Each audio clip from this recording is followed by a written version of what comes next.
Chapter 850. Can the leopard change its spots? Meng Hao stopped and stared blankly at a vague illusion that appeared before him. A middle-aged man in a long white robe, sitting cross-legged in front of the well. The wall around the well was suddenly intact, and a simple hut, its sides covered in bottle-gourd vines, stood attached to it. The middle-aged man seemed to gaze eternally at the well, as if locked in a single moment for all eternity. It was a simple vision, almost ordinary, but Meng Hao trembled. The voice in his ear penetrated his mind and echoed through his soul. He thought of many things, many people, many objects. He wasn't sure when, but at some point he had walked up, sat cross-legged in front of the well, and started staring at it. His mind filled with perplexity and struggle, as if the ancient voice from before were letting this dilapidated ancient ruin interfere with his willpower and make him lose himself. Inside, he fought against the pressure, and by the intensity of his willpower, managed to maintain a scrap of consciousness that kept him from losing himself. After 2 hours, the perplexity in Meng Hao's eyes faded, replaced with a bright light. What an incredible Tao projection, thought Meng Hao. Sweat poured down his forehead as he thought back to the days he had just been in, and it frightened him. Had there been any deadly forces here instead of just good fortune and chances for enlightenment, he would have been in great danger. Divine sense will let me find more of these immortal ruins, and my willpower will let me fight back against the pressure. As for intuition, that's what I need to gain enlightenment. That is what leads to creativity. After a moment of silence, Meng Hao sat there cross-legged, recalling everything he had just seen. There must be an object which, when I see it, will make me think of someone, he murmured. He opened his bag of holding and swept it with his divine sense. Suddenly he paused, his eyes flickering awkwardly. He hesitated, then pulled a stack of paper from his bag of holding. Every time I look at this promissory note, I think of the resplendent Taeyang Zai. And this paper makes me think of Jai Xiaxia. This one makes me think of Song Luoden. And this one, Li Linger. This one is Sun Hai. Too bad I don't have a promissory note from Fan Donger. Jia Yin didn't write one either. After looking over the promissory notes, he smiled wryly, realizing that his enlightenment didn't seem to match that of the middle-aged man in front of the well. The man obviously missed an old friend, or perhaps a significant other. Meng Hao's experience was quite different. Sighing, he put the promissory notes back in his bag of holding and rose. After a last look at the ruins, he flickered off into the distance. I don't think the enlightenment of that place suits me, he thought, shaking his head. If it did, how come I'd think of promissory notes in a place clearly designed to make one think of old friends? He turned into a beam of light and shot off into the distance. His divine sense was backed by 80% of the power of a true immortal, so when he sent it out to search for another ruin, he quickly found one and flew that way. What he found was a dried-up old river. All that remained was an empty riverbed, and pressure again radiated out as Meng Hao neared, stronger than what he'd felt at the well, though this time there was no voice. He sat cross-legged in the riverbed and wrestled against the pressure for about an hour. When he returned to his normal state, he was panting, more sweat pouring down his forehead. If there are 99 sets of ruins like this, plus an intact immortal pavilion, then the more enlightenment I gain, the better my results will be when I create my divine ability. But I'm only at the second ruin, and it's already this difficult. I wonder how many ruins the others have gained enlightenment from. Meng Hao frowned at the riverbed, and fighting back against the pressure with his willpower, began to experience a vision. He saw water flowing up into the sky, boundless waves. This river seemed capable of shaking heaven and earth. As it flowed upward, it cut a huge rift through the sky. If I can understand this river, he murmured, I'll be able to create a divine ability tied to flowing water. When I unleash it, a celestial river would sweep over everything around me. Deciding such a divine ability would be powerful indeed, he sat there cross-legged, silently trying to reach enlightenment. After 6 hours, though, he opened his eyes in frustration, unable even to organize his thoughts. When I look at the river, I know it can lead to enlightenment about a divine ability, but I can't stop thinking about the river beneath Mount Dacheng, the bottle gourd I threw into it, and the slip of paper inside. Scratching his head, he remembered writing his great aspiration on that note and how he still hadn't achieved it. He sighed. 1.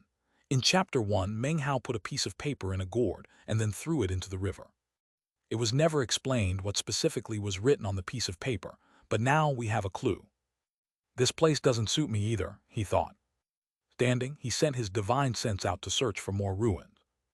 Meanwhile, everyone out in the ninth mountain and sea watched the scenes playing out on the ancient roads of the nascent soul, spirit severing, and Tao seeking. Everything was quite blurry. Not even the patriarchs of the various sects up in the starry sky palace could clearly see what was happening. These immortal ruins were filled with incredible power. Not until the participants created their final divine ability would anyone outside be able to see what was happening. Still, the audience could see the three ancient roads, and knew that all the participants were trying to gain enlightenment from the ruins. Up in the starry sky palace, the patriarchs discussed the scenes on the screen. Most of the competitors are still immersed in studying their first immortal ruin. I wonder what enlightenment will be gained by whoever studies the most. Whoever that is, they'll definitely create an incredibly powerful divine ability. That's right. Sir Fan of the Nine Seas God world gained enlightenment from 91 immortal ruins.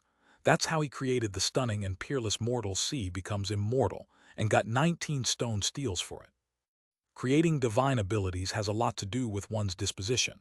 Grand, magnificent people create divine abilities to match, whereas narrow thinkers tend to make extreme ones.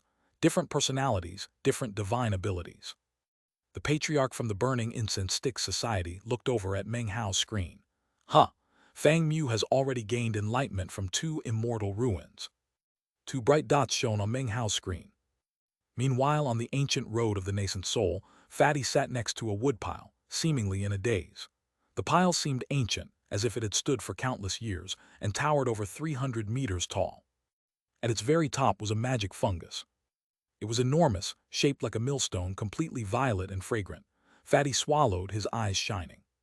That thing is a treasure. Just smell it and you can tell it's some heavenly material or earthly treasure. He produced a flying sword from his bag of holding and sent it at the fungus. The sword trembled as it neared, then was jolted back. The mushroom didn't move an inch. Determined, Fatty produced more magical items and pushed hard with his cultivation base. After an hour, he still hadn't broken the fungus's skin. I don't believe it, he said, leaping up. Gritting his teeth, he flew at the fungus and bit it. He screamed in pain and tumbled backward. Stars swam in his eyes, his teeth felt ready to shatter, and tears streamed down his cheeks, much like that year back in the Violet Fate sect when Meng Hao had fed him a special medicinal pill. I won't back down, he roared, flying at it again with everything his cultivation base could summon, focused on his treasure-like teeth. Once more he bit down viciously. Pain washed over him, but Fatty endured, surging with even more energy. There's nothing Grandpa Fatty can't bite through, he cried, eyes shot with blood as he bit even harder. Fortunately, no one was there to witness it, or they'd have been dumbstruck.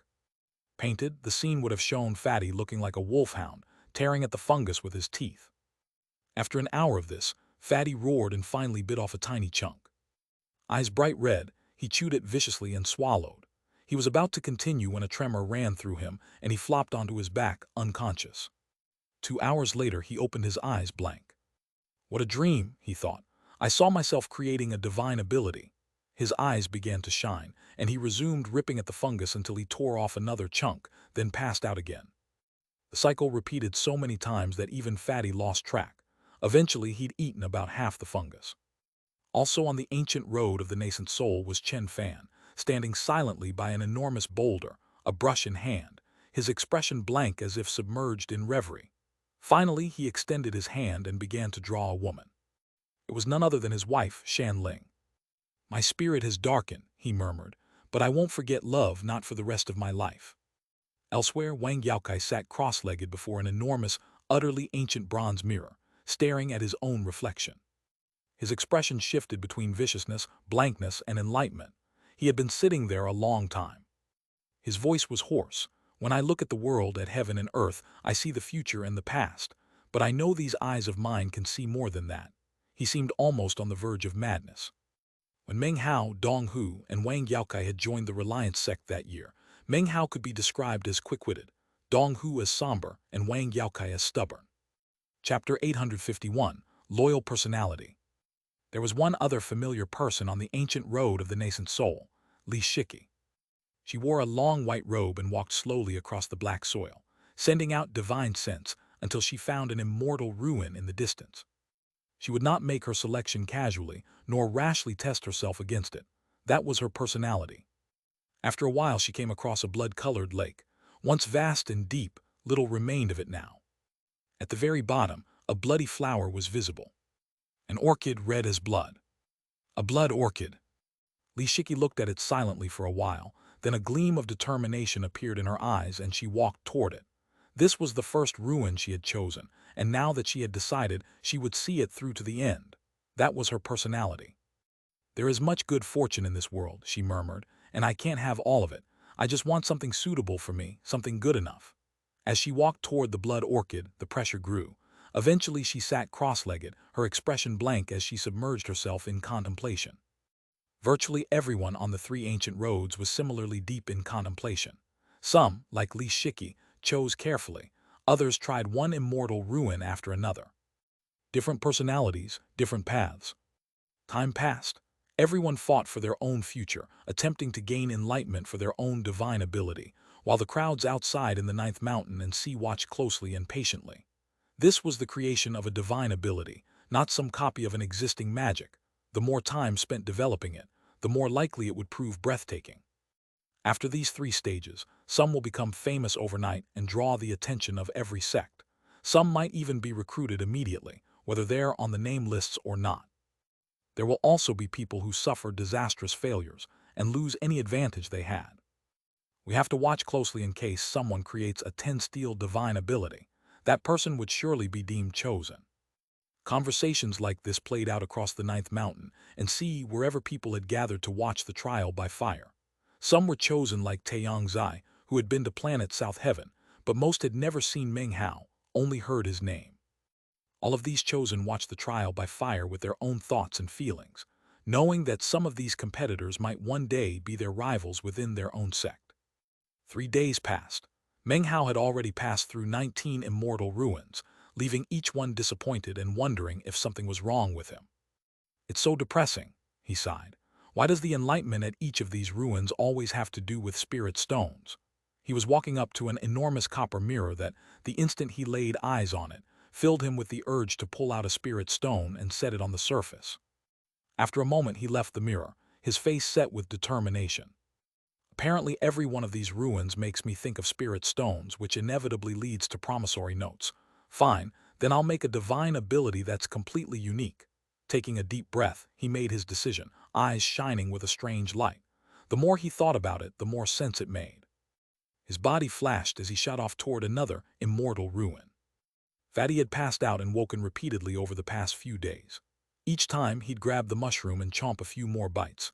He was now chewing the final mouthful, and anxious about leaving anything behind, bit a chunk out of the wooden stump the mushroom had grown from, swallowed it, and passed out again, satisfied and full of anticipation.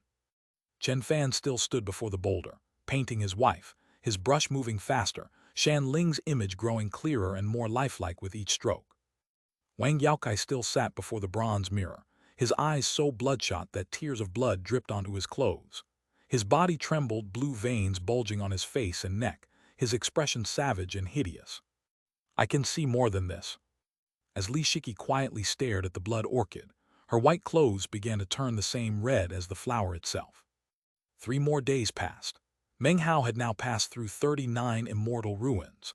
Rumbling echoed from the ancient road of the nascent soul, and every cultivator in the ninth mountain and sea watching the ancient roads turned eagerly to that vortex screen.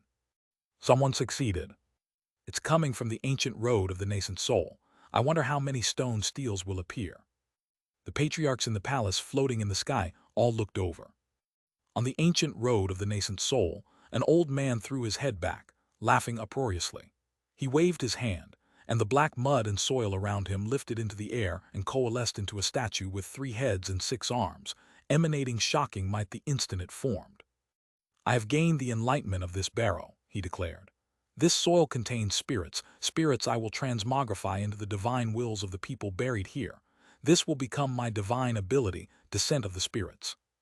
As his voice rang out, 2 stone steels rumbled from the void to land before him, their glow filling the world and revealing everything clearly to onlookers. 2 stone steels, not bad, this guy's pretty good. And the least time used yet. Nobody noticed him before, but they will now. As the spectators discussed it, representatives from the various sects added the old man's name to their records. Even as his laughter still rang out, Rumbling sounded from 7 or 8 other cultivators on the 3 ancient roads, completing their own divine abilities. Stone steel after stone steel descended, though in every case there were only 2, never 3. In the following days, more contestants completed their divine abilities one after another. All 3 ancient roads were the same, at least 1 stone steel, at most 4, which drew plenty of attention. Then, on the 7th day, on the ancient road of Tao seeking, a roar rose up unlike anything before it. The old man with the age transformation powers now bore the appearance of a middle-aged man in his prime. Floating in midair, he performed an incantation gesture that caused an extra layer of skin to appear on him and peel off as if he were molting, not scattered bits of flesh, but a fully connected body of skin. The skin seemed to be smiling, a smile horrifying to look at. "I have created this divine ability, life possession," he said coolly, floating there. "This shed skin can possess the body of even a false immortal." Everything rumbled as 8 stone steels descended. The 8 steels flashed wild colors and sent the crowds out in the 9th mountain and sea completely abuzz. Several patriarchs in the starry sky palace even had their eyes shine with surprise. 8 stone steels, what a shocking creation. He performed well in the previous stages, and now an 8 steel divine ability, he definitely has potential. Ha ha ha, the 3 great Taoist societies might not spare him a second glance, but the 7 Seas sect must have disciples like him. The outside world was in an uproar too. 8 stone steels was currently the most that had appeared for anyone. Almost the moment those 8 steels descended, rumbling came from more people on the ancient roads, as if some critical point had been reached. More divine abilities appeared, though none exceeded 6 steels. But then an incredible noise rose up on the ancient road of the nascent soul, and everything trembled. Wind screamed, and massive energy surged that stifled even the man with 8 stone steels. Soon, every powerful expert in the outside world was looking over. The source was Fatty. He hadn't made much of an impression in the previous stages, mostly for lack of control. Now his eyes opened, blank at first, revealing that nearly half the huge woodpile had been consumed and left in shambles. Fatty rose numbly, then opened his mouth and took a deep breath. That breath shook the heavens and gathered clouds. In the blink of an eye, an enormous mouth appeared above. It was filled with razor-sharp teeth, and as it bit toward the ground, it grew larger and larger, until it spanned more than 10,000 meters, slashing through everything to take an enormous bite.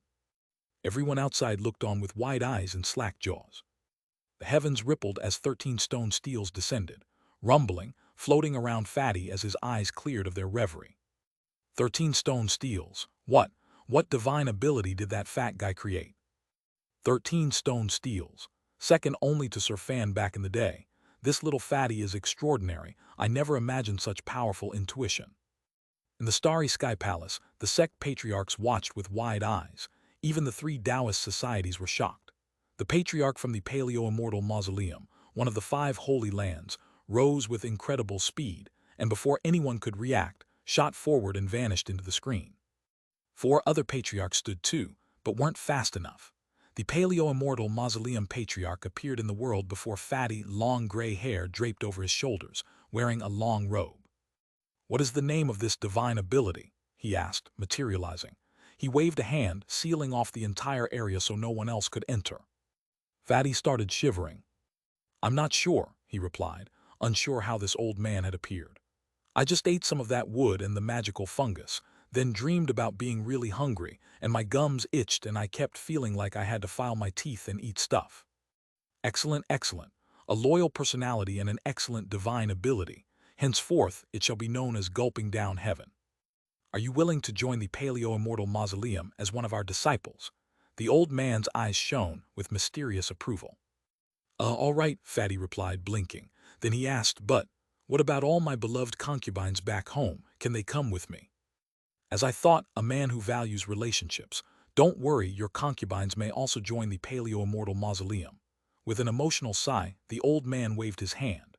Brilliant light covered Fatty, and he vanished as the world around him collapsed. Back in the starry sky palace, the other patriarchs weren't pleased, but there was nothing they could do. Chapter 852. Flowers in full bloom. The other patriarchs grumbled angrily in the palace up in the starry sky. "Damn it, I was just a bit too slow and lost out on a potential star. He got snatched away." In the outside world, Waves of shock rolled through the crowd at Fatty being taken as a disciple. What was that fat guy's name again? I can't believe he got taken by the Paleo-Immortal Mausoleum, one of the 5 great holy lands. I'm pretty sure it's Li Fugui. His life's going to be different from now on. With a 13-steel divine ability, that Li Fugui is definitely chosen. It won't be long before he breaks through, gets to Tao seeking, and moves on to immortality. But what about that tree stump he was on top of? How'd it get all those bite marks like a dog had been chewing on the wood? Was it like that from the start? Every spectator outside in the 9th mountain and sea was shaken. Some didn't know what to think, others were filled with envy. As the discussions continued, another rumbling sound came from the ancient road of the nascent soul, this time from Li Shiki. By now her garments were entirely the color of blood. She sat cross-legged beside the blood orchid, almost as if she had become part of it. She opened her eyes, and in that instant the blood orchid completely wilted. Li Shiki's countenance shone with unprecedented spirit and vigor, her cultivation base surging up, immeasurably close to spirit severing. Confused at first, she regained clarity, performed an incantation with her delicate hand, and pointed into the air. The heavens turned blood red, and a blood orchid materialized above her, slowly blooming. Rumbling echoed out, and one stone steel after another descended from the blood-red heavens. 1, 2, 3, 10, 12, 13. 14 stone steels fell to stand in the earth around Li Shiki, shaking everything. As she rose, she became the complete focus of attention. The audiences in the 9th mountain and sea erupted. Heavens, even more shocking than that fat guy, 14 stone steels. Enlightened by the blood orchid, the Church of the Blood Orchid will go crazy for her. They'll pay any price to recruit her. Two chosen from the ancient road of the nascent soul, neither eye-catching before, and now this shocking. When Fatty made his debut, 5 patriarchs had flown out, including the one from the Paleo-Immortal Mausoleum. Now 7 flew into the air. No one from the 3 great Taoist societies moved, but even the patriarch from Moonset Lake, one of the 5 great holy lands, was in motion. The 7 patriarchs reached the screen together, and all appeared before Li Shiki in the trial by fire's world. Girl, are you willing to join Moonset Lake, one of the 5 great holy lands? The 5 great holy lands already have plenty of chosen, said another. Join them and you might never distinguish yourself. With your powers of understanding, you could be an empress of this generation in the Church of the Emperor Immortal. Everyone was trying to recruit her. Then an old man in a blood-colored robe spoke up. You were enlightened by the blood orchid and used it to create a divine ability. That means you share destiny with the Church of the Blood Orchid. Join us, and you will be in line to become our holy daughter. The other 6 patriarchs were shocked. Recruits from the trial by fire usually served a probationary period, and offering a holy daughter position outright broke that rule. But given her enlightenment, they understood. Li Shiki looked quietly at the old man for a moment, then bowed. Senior, I am Li Shiki, and I am willing to join the Church of the Blood Orchid. The uproar in the outside world grew even more intense. Li Shiki left with the patriarch of the Church of the Blood Orchid, and its cultivators soon knew that a young woman named Li Shiki had leapt over the Dragon Gate and passed her examination. In the future, her glory would likely exceed even Li Fugui's. She had gained enlightenment of the blood orchid itself and created a divine ability from it, to a church founded on that very flower, that made her a natural candidate for holy daughter. By this time, Meng Hao had passed through 72 immortal ruins. Fewer people were watching him amid the commotion over Fatty and Li Shiki, but some with especially high cultivation bases, the type who looked deeply into matters and considered the future, took inward notice. They said nothing in the discussions, but seeing Meng Hao gain enlightenment from so many ruins shocked them inwardly. The patriarchs in the palace noticed too, though none spoke of it. By now it was obvious that any sect fighting over someone like Meng Hao would offend the 3 great Taoist societies, who ran the entire trial by fire. Everyone knew that only wild ambition could gain enlightenment from so many immortal ruins. Across all 3 ancient roads, few walked the same path as Meng Hao. Most gained enlightenment from a handful at most, a vast difference. As the outside world discussed, Li Shiki and Fatty Wang Yaokai sat cross-legged before the bronze mirror, his eyes completely red and dripping blood, his body trembling as if possessed. I can see even more, I can see everything. My latent talent doesn't measure up to Dong Hu, and my cultivation base isn't as good as Meng Hao's, but I refuse to back down. More blood built in his eyes, his pupils on the verge of exploding. This is my only chance. Nobody paid attention to me in the past several stages, but now, I will rise to prominence. I want to see everything. I want to see all destinies. My eyes will see beyond the heavens and past the underworld beneath the earth. Blood flowed from his eyes continuously, his pupils beginning to shatter. After 10 breaths, a rumbling sound came from the world where Wang Yaokai sat, along with his murmuring voice. I can see now. The instant he spoke, his eyes collapsed into pieces.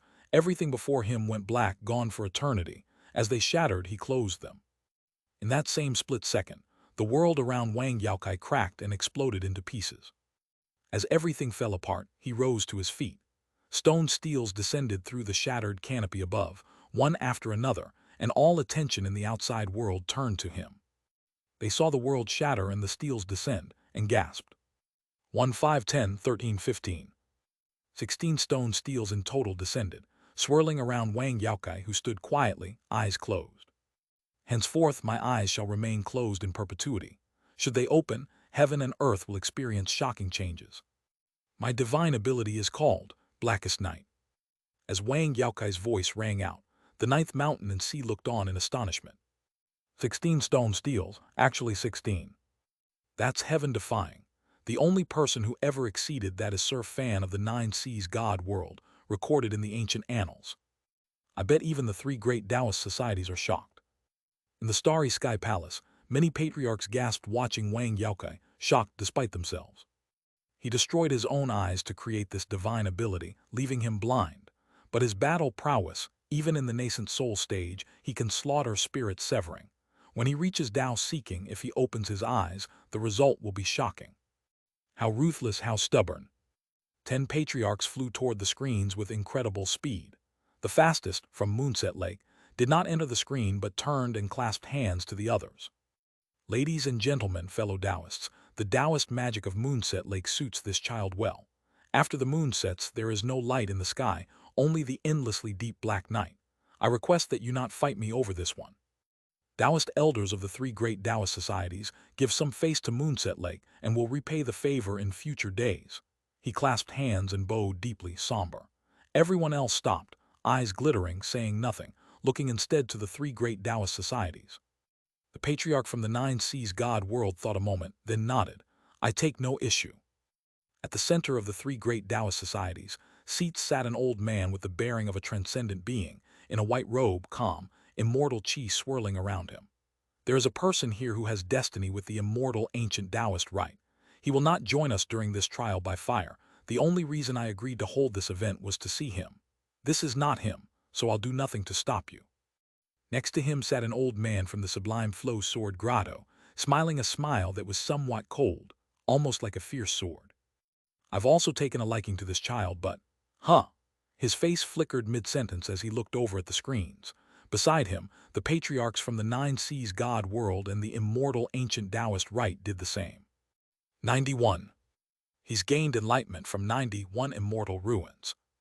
On the ancient road of Tao seeking, Meng Hao stood in a tall pagoda. His eyes opened, confused at first, then clear. Without pause he left, heading another direction. He sent out his divine sense, searching for more ruins, finding the 92nd, then the 93rd. Time passed on the ancient roads. One person after another created their divine abilities, though none as shocking as before. Chen Fan created his, but only 8 stone steels descended.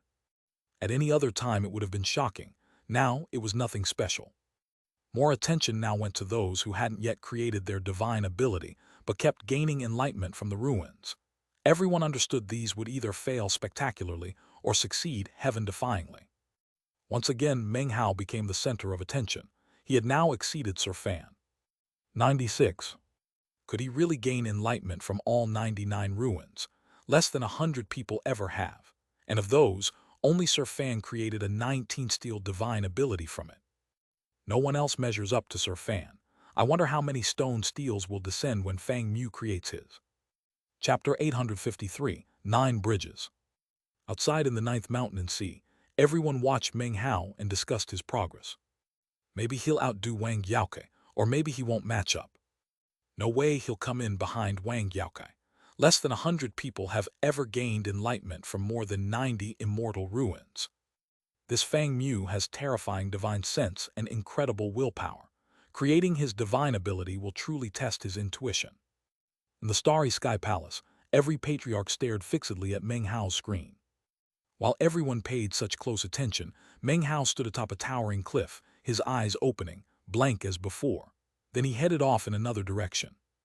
Near the cliff were the ruins of an archaic temple, his 97th immortal ruin, which added another dot of light to his screen in the outside world and sent everyone into an uproar. 97 immortal ruins. This Fang Mu defies the heavens. I can't wait to see whether he creates an even more heaven-defying divine ability. Not guaranteed. Of everyone who's done this before, only Sir Fan followed it with a peerless divine ability. As for the other trial-by-fire competitors, the person with the next greatest count of ruins had only 83. That was the young man in the mask. Had Meng Hao not participated, he would have been the complete center of attention in the previous stages, and now in first place. Instead, Meng Hao's appearance cast him in shadow. Unaware of any of this, the masked man gritted his teeth and pushed on, determined, leaving the 83rd ruin to search for another. As time passed, progress slowed. It took Meng Hao a few days to regain his senses at the 97th ruin. After sitting cross-legged for a while, he rose and made his way to a different location, a deep crater. Glittering light shone deep within it, as if a meteor had smashed down here years ago. This wasn't a place just anyone could find, let alone endure the pressure of.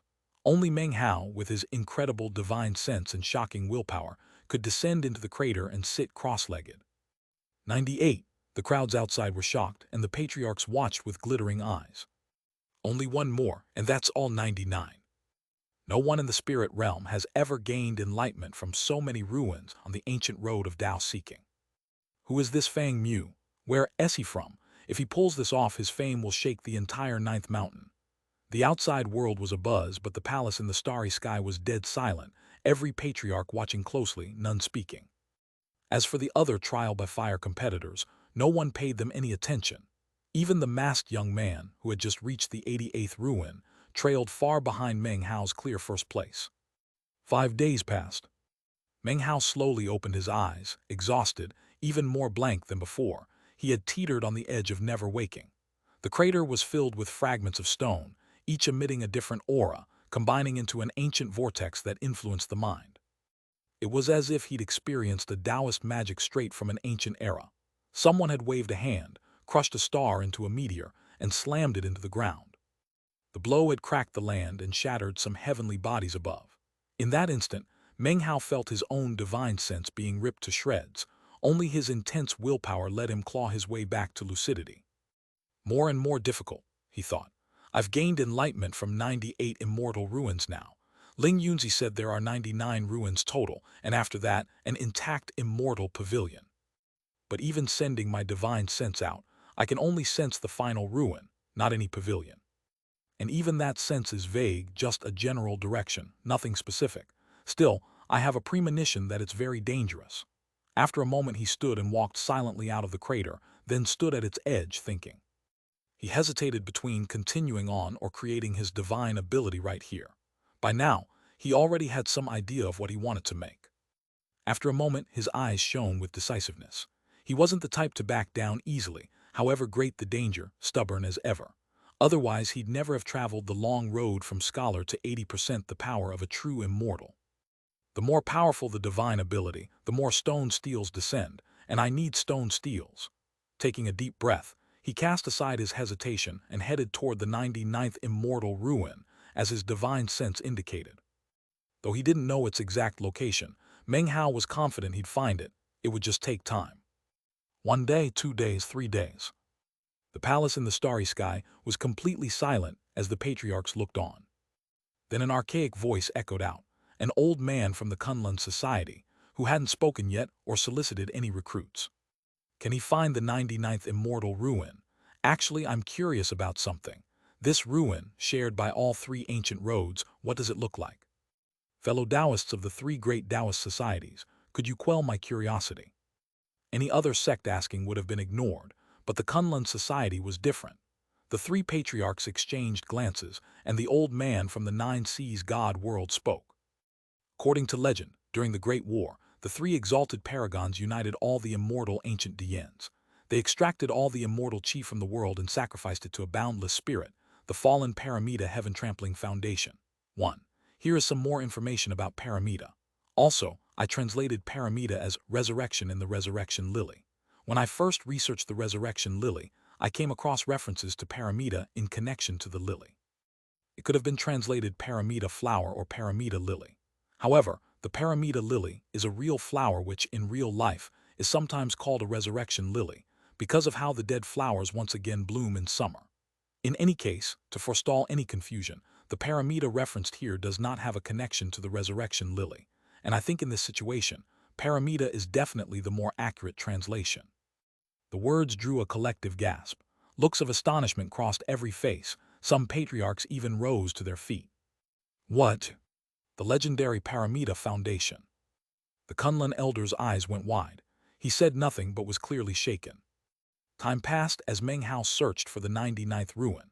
More divine abilities were created on the three ancient roads. Some competitors failed and gave up. 7 days later, only 7 remained who hadn't yet created a divine ability.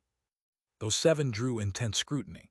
1 on the ancient road of the nascent soul, 2 on spirit severing, and 4 on Tao seeking. 1 was the young man in the mask, another, the cultivator with the mosquitoes. If anyone in this trial by fire exceeds 20 stone steels, it'll be one of these 7. See that one with 90 ruins, Li Yan the masked cultivator, another who's gained enlightenment of 90. 1. Li Yan's name in Chinese is Chinese letter Lai Yan Li means, among other things, depart. Yan means flame or scorching. Incredible, now there's a second person in this trial by fire with 90 ruins. Cries of shock rippled through the outside world as attention turned to the masked Li Yan. Even the patriarchs occasionally glanced from Meng Hao's screen to his. Meng Hao, meanwhile, followed his divine sense through the world, searching for the 99th ruin.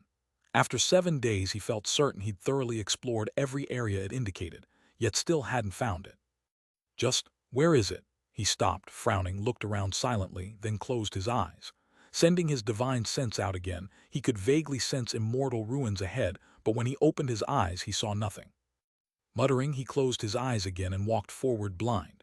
After about 2 hours like this, his body suddenly trembled. Eyes still shut, he could see something incredible with his divine sense, right there before him. 9 bridges. 1. This is not the first time 9 bridges have been mentioned in the story. Check out chapter 437. 9 incredibly shocking bridges rising above the heavens, unmatchably astonishing, each higher than the last, forming something like a staircase into the boundless starry sky.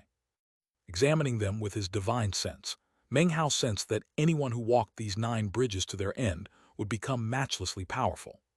His body trembled at the indescribable pressure radiating from them, capable of crushing him instantly, though right now it merely swirled around the bridges, not at full force. Even so, Meng Hao coughed blood and staggered back several paces. These 9 bridges were incomplete, he sensed. Were they intact, merely looking at them would destroy him in body and spirit. What exactly are these bridges? He gasped, not daring to open his eyes. Observing carefully with his divine sense, he slipped into a vision. He saw illusory images from countless years past. A figure like a sun attempting to tread the bridges, shattering into countless pieces before even clearing the first. He saw an old man with white hair, radiating boundless coldness, step onto the first bridge, then the second. Higher and higher he climbed, growing more powerful, until all color faded from sky and land. The 9th bridge trembled, as if it couldn't bear his steps. The old man reached the final bridge and turned. Meng Hao saw his eyes clearly, and his mind filled with roaring. Blood sprayed from his mouth, and he staggered back again. Lifting his head, he unhesitatingly opened his eyes. The 9 bridges vanished instantly. The air ahead was utterly empty. This is the location of the 99th immortal ruin. Panting, eyes glowing strangely, Meng Hao wiped the blood from his mouth, sat cross-legged, and rotated his cultivation base to heal. In the outside world, 99 dots of light now appeared on his screen. 99. Chapter 854, Secret Clues. He found it. In the palace, the old men from the 3 great Taoist societies watched with brightly shining eyes, especially the one from the immortal ancient Taoist rite, his face glowing. He is the first person ever to tread the ancient road with a spirit realm cultivation base and find the paramita heavenly foundation. He can only observe from a distance, not get near. His divine sense and willpower should tell him it isn't safe. He won't brazenly approach. That depends on his fortune. In these worlds of the 6th, 7th, and 8th stages, time passes differently. One day of contemplation here is like 10 years outside. Murmured conversations filled the palace, while the crowds in the 9th mountain and sea buzzed with chatter. Seeing the 99th dot of light, everyone knew exactly what it meant.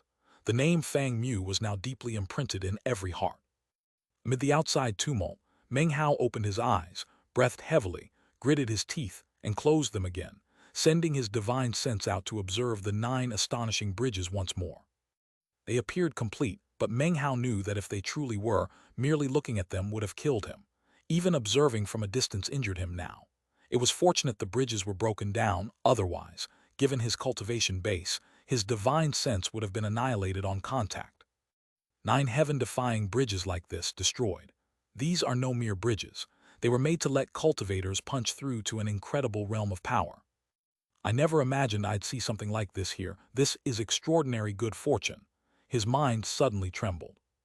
There was never any rule against creating more than one divine ability. So why not create 2? He'd already devised a plan for one, but seeing the 9 bridges had sparked new enlightenment that was shaping into a second. He didn't want to give up on either. The first suited his personality perfectly. The second, he simply wanted.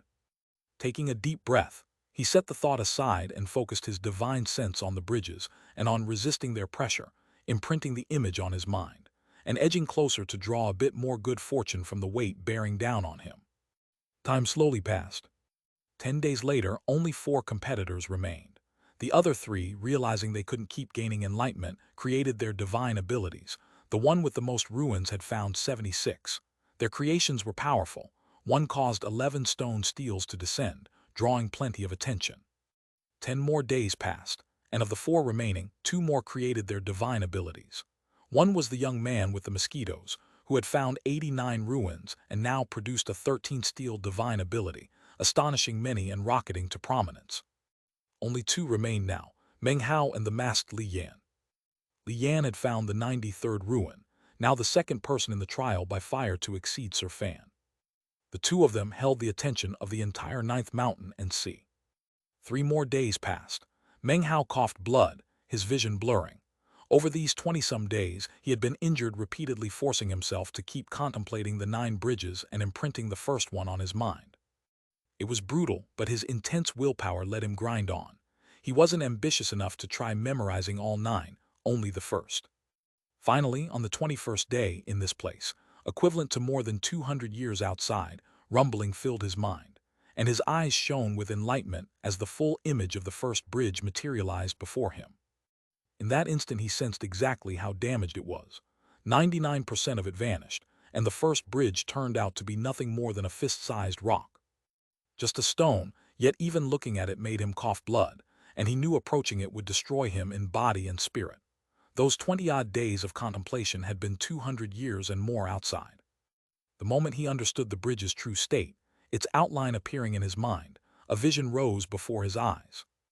9 enormous suns hauled an astonishing statue, so vast its ends were impossible to see. An army of countless cultivators lashed out with attacks that ripped a huge hole in the air and entered it. Behind the statue stood 9 astonishing bridges shaking the heavens, boundless light radiating from them. The scene made Meng Hao's mind tremble. It reminded him of what he'd seen in the immortal ancient Taoist Rite Temple, some images nearly identical. 1. Meng Hao saw similar things in the vision in chapter 819. Then the vision changed. A world-shaking war, countless lives slaughtered, heavenly bodies collapsing, the starry sky shattering as endless lives perished with every breath. The 9 bridges exerted incredible pressure, and the starry sky began to collapse. 3 enormous figures appeared above. When they joined forces, the sky vanished and the world went black, as if every aura in existence had condensed into 9 mountains that crushed down onto the 9 bridges. The bridges shattered.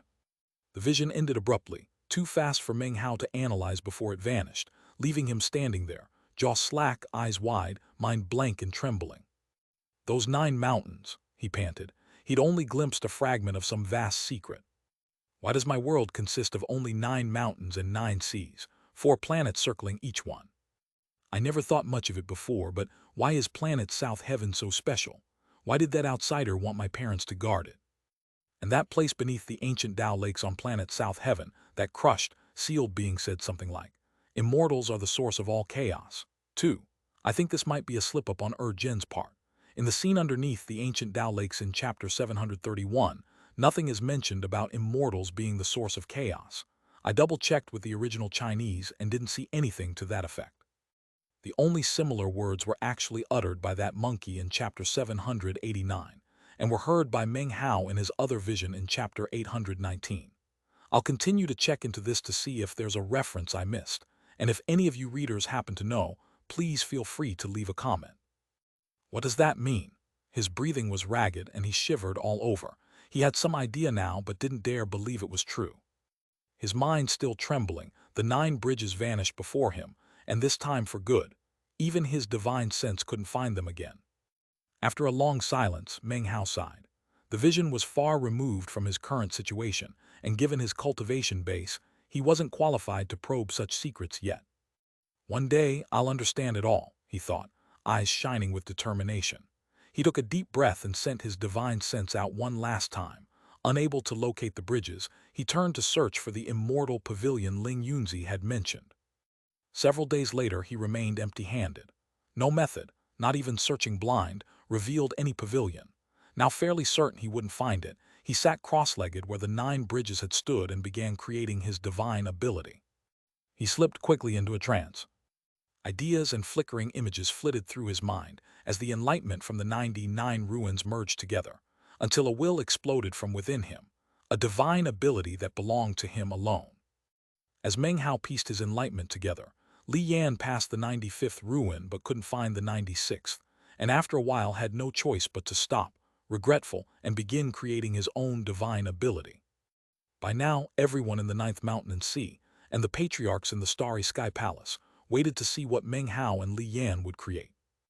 Unnoticed by anyone in the palace, the elders of the 3 great Taoist societies watched the screens with glittering eyes that held, deep down, faint sighs of disappointment, hidden, yet not entirely unexpected. Days passed, and anticipation among the 9th Mountain and Sea only grew. What divine abilities are Fang Mu and Li Yan creating, which will have the most stone steels? My guess is Fang Mu. He gained enlightenment from 99 ruins unheard of. Not necessarily, maybe he just got lucky. I bet Li Yan creates the better one. If neither hits 16 steals, Wang Yaokai takes first place from the 6th, 7th, and 8th stages. 2 more days passed before the area around the masked Li Yan burst into flames. Black flames instantly set the heavens ablaze. Li Yan's eyes opened, pupils composed entirely of fire. Flames roared around him, covering the land, burning everything, until the whole world became a melting sea of fire. The 9th Mountain and Sea could now clearly see Li Yan and everything happening in his world. Gasps rang out across the 9th Mountain and Sea, and in the Starry Sky Palace the patriarchs looked on with strange gleams. The old man from the bones of the Flame Devil, one of the 5 great holy lands, watched with wide, glowing eyes. Li Yan is incredible. What flame divine ability can melt an entire world? He'll definitely get at least 16 steals. It feels on the same level as Wang Yaokai's, maybe even stronger. Li Yan rose slowly, a proud expression beneath his mask, and breathed in 3 times. Each breath shook everything and spread the flame sea farther. After 3 breaths, the entire world was engulfed.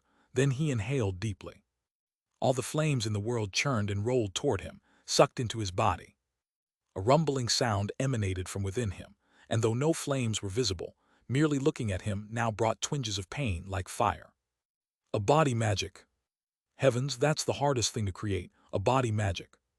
Not just any body magic, that's almost a Taoist magic. Not a complete Taoist magic, but definitely unique. If he cultivates it to the peak, there's a high chance he could refine it into a true legacy Taoist magic. Check out a recording made by Deathblade to go along with this chapter, located here. Chapter 855, A Writ of Karma.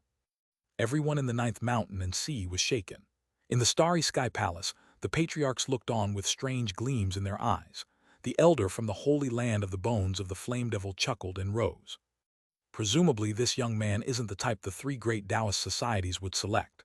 This magic is connected by destiny to the bones of the flame devil. Ladies and gentlemen, I humbly request you not compete with me over him. Even as he spoke, the old man moved with incredible speed, but 8 or 9 others sped forward at the same time. Of the 5 great holy lands, Wang Yaoka and Fatty had already gone to Moonset Lake and the Paleo-Immortal Mausoleum. Only the blue lotus sky, Mount Sun, and the bones of the flame devil hadn't moved yet. Now they sprang into action. As they neared Li Yan's world, rumbling echoed out as multiple stone steels descended. 1, 3, 5, 7. 17 stone steels in total. One more than Wang Jiaokai. Each one stood 300 meters tall, spinning around Li Yan into a vortex of towering light. He stood at the center of the glow, looking like an unparalleled chosen. The crowds out in the 9th mountain and sea were completely shocked. Second only to Sir Fan ever. 17 stone steels, worthy of 95 immortal ruins, a body magic that summoned 17 steels. Impossible to predict his future, especially at the peak of Tao seeking already. Once he joins a sect and trains, he'll definitely become an incredible chosen. Envious, jealous comments echoed through the 9th mountain and sea. In Li Yan's world, the patriarchs arrived, and after some bickering, the bones of the flame devil recruited him as a disciple. Now only Meng Hao remained in the world of the 6th, 7th, and 8th stages, his divine ability still incomplete.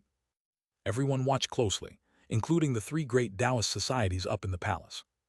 The anticipation only grew more intense. If he can outdo everyone else, he takes first place. Let's see how many stone steals his divine ability summons. He gained enlightenment from 99 ruins. Anything less than 15 steals would be a real disappointment. Hard to say. I heard one year someone gained enlightenment from 98 ruins, but only made a 9 steal divine ability in the end. 3 days later, as Meng Hao sat cross-legged, his eyes suddenly opened. Every time I gained enlightenment from those first 98 ruins, he thought, I saw images of spirit stones and promissory notes. In the future, I hope to make every chosen in the great 9 mountains and seas write me one. That is my grand aspiration. Writing me a promissory note also sows karma, and those threads can interfere with fate, but most people won't write one willingly. So, I'll create a divine ability that forces ties of destiny. His eyes glittered as he raised his right index finger. The world trembled as countless threads appeared, some bright, some dark, all karma threads, not from this world but from Meng Hao himself. A mere movement of his finger had made all his karma threads visible. The world shook more violently, roaring as if about to collapse. Meng Hao gazed up at the threads, eyes glittering, and formed his right hand into a claw, reaching out to grab one. The instant he touched it, he saw an image of Fan Donger. He yanked the thread, twisting it, while pulling out a piece of paper with his other hand. Unhesitating, he twisted the karma thread into a magical symbol and imprinted it onto the paper. The instant the mark appeared, Fan Donger, sitting cross-legged in the 9 seas god world, trying to suppress the female corpse on her back, felt a tremor run through her. Her eyes went wide with astonishment. Then her face flickered, and she coughed up a mouthful of blood, astonished. What just happened? Did somebody use the Tao of Karma against me? In that instant, Meng Hao's expression turned to excitement. He took a deep breath, a strange light in his eyes. This ties of destiny magic was only at its first level. At the second, he'd be able to fuse promissory notes into the karma threads and unleash the full divine ability. At the third level, he could use promissory notes as karma seeds, planted and grown to full extent. They'd give him the power to determine life or death with a thought. This is my divine ability, a writ of karma. Not complete yet, but as my cultivation base grows more abstruse, I will perfect it. As his words rang out, the world around him shook, filling with fissures until he came into clear view of everyone outside. The patriarchs up in the palace were shocked. It's a Taoist magic. It's the Jai clan's Tao of Karma. No, wait, something different. The Jai clan severs karma, but this forcefully ties destiny together, equally domineering, equally shocking. That's not just a Taoist magic, that counts as a secret magic. Fang Mu's intuition is incredibly high. I'm curious what enlightenment led him to create a Taoist secret magic like this. Taoist magics were rare, secret magics rarer still.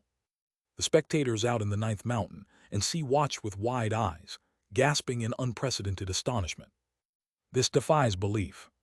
Fang Mu created a magic that's somehow both Taoist magic and secret magic. Only the powerful experts of the great sects could hope to understand it. Either way, it's collapsing the world. How many stone steels will descend? Will he exceed Li Yan? As the world trembled around Meng Hao, intense rumbling sounded as the stone steels began to fall. 1357. 21 stone steels descended in total, circulating endlessly around Meng Hao in an astonishing spectacle. The crowds in the ninth mountain and sea seethed with excitement. 21 stone steels, heavens that exceed Sir Fan.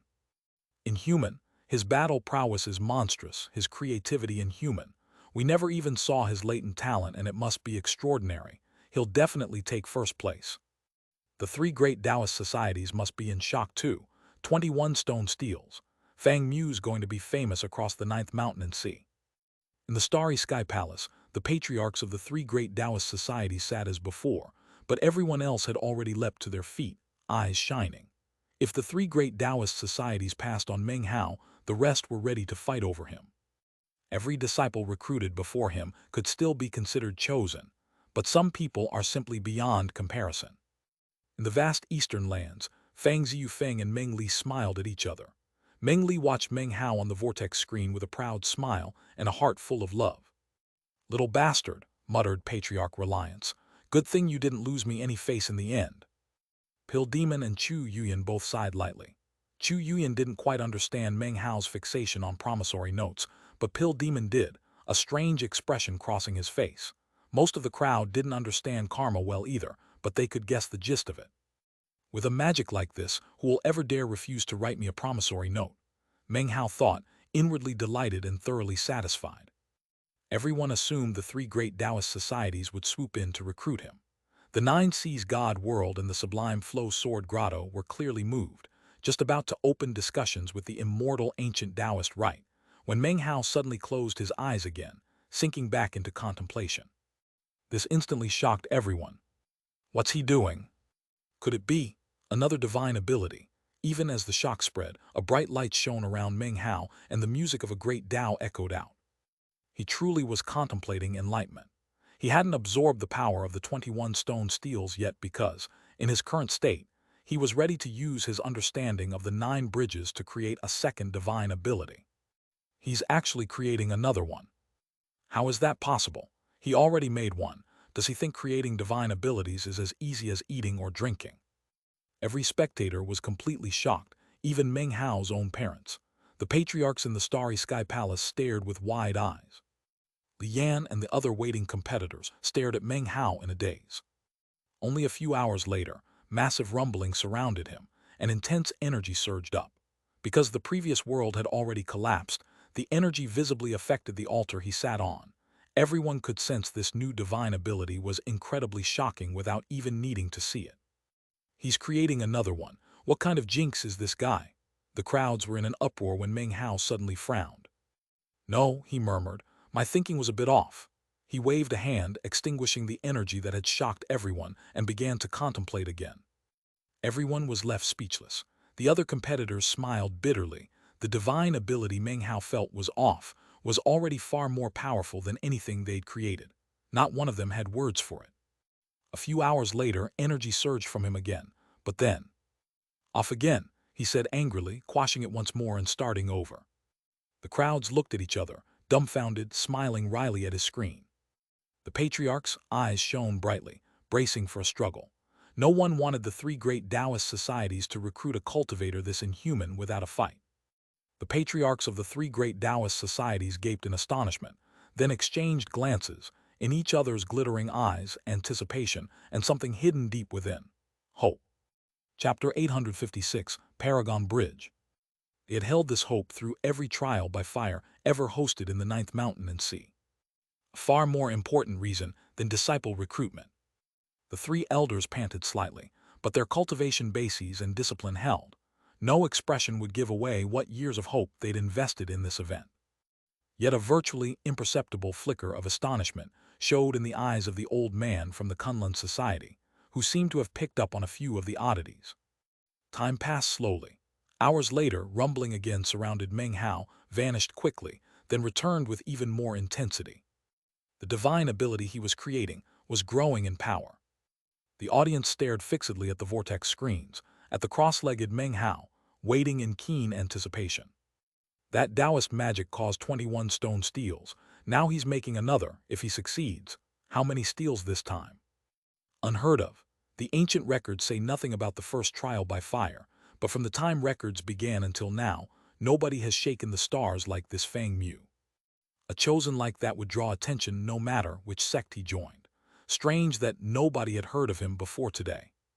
The buzz of conversation spread everywhere, in the outside world and among the trial by fire competitors alike, everyone shaken by Meng Hao as they waited for his miraculous creation. The next day brought more shocking rumbling. The day after, it filled the ancient road of Tao seeking. 3 days later it began anew, audible even on the ancient roads of the nascent soul and spirit severing. It had filled the entire ancient road. More people were astonished than ever. 4 days later, the intense roaring from Meng Hao spilled out through the vortexes into the ninth mountain and sea itself. Then Meng Hao finally opened his eyes. Boundless radiant light poured from his pupils, blinding to anyone who faced him. His expression stayed calm as he raised his hands. In his mind, the image of the first bridge imprinted indelibly, never to disperse. As he raised his hands, the world around him trembled, countless rifts appearing. The air swirled and scattered in layers. Within a few breaths, the land around him shattered and broke down. Wind screamed and the air itself collapsed. Meng Hao stayed cross-legged as everything around him dissipated, seeming to float in the middle of nothing, surrounded by the 21 stone steels, each 300 meters tall. Then a rumbling echoed from the boundless void above, a roar accompanied by descending stone steels. 1, 2, 3, 9 in total joined the other 21, and these new steels were silver. Far more magnificent than the first 21, and far more shocking.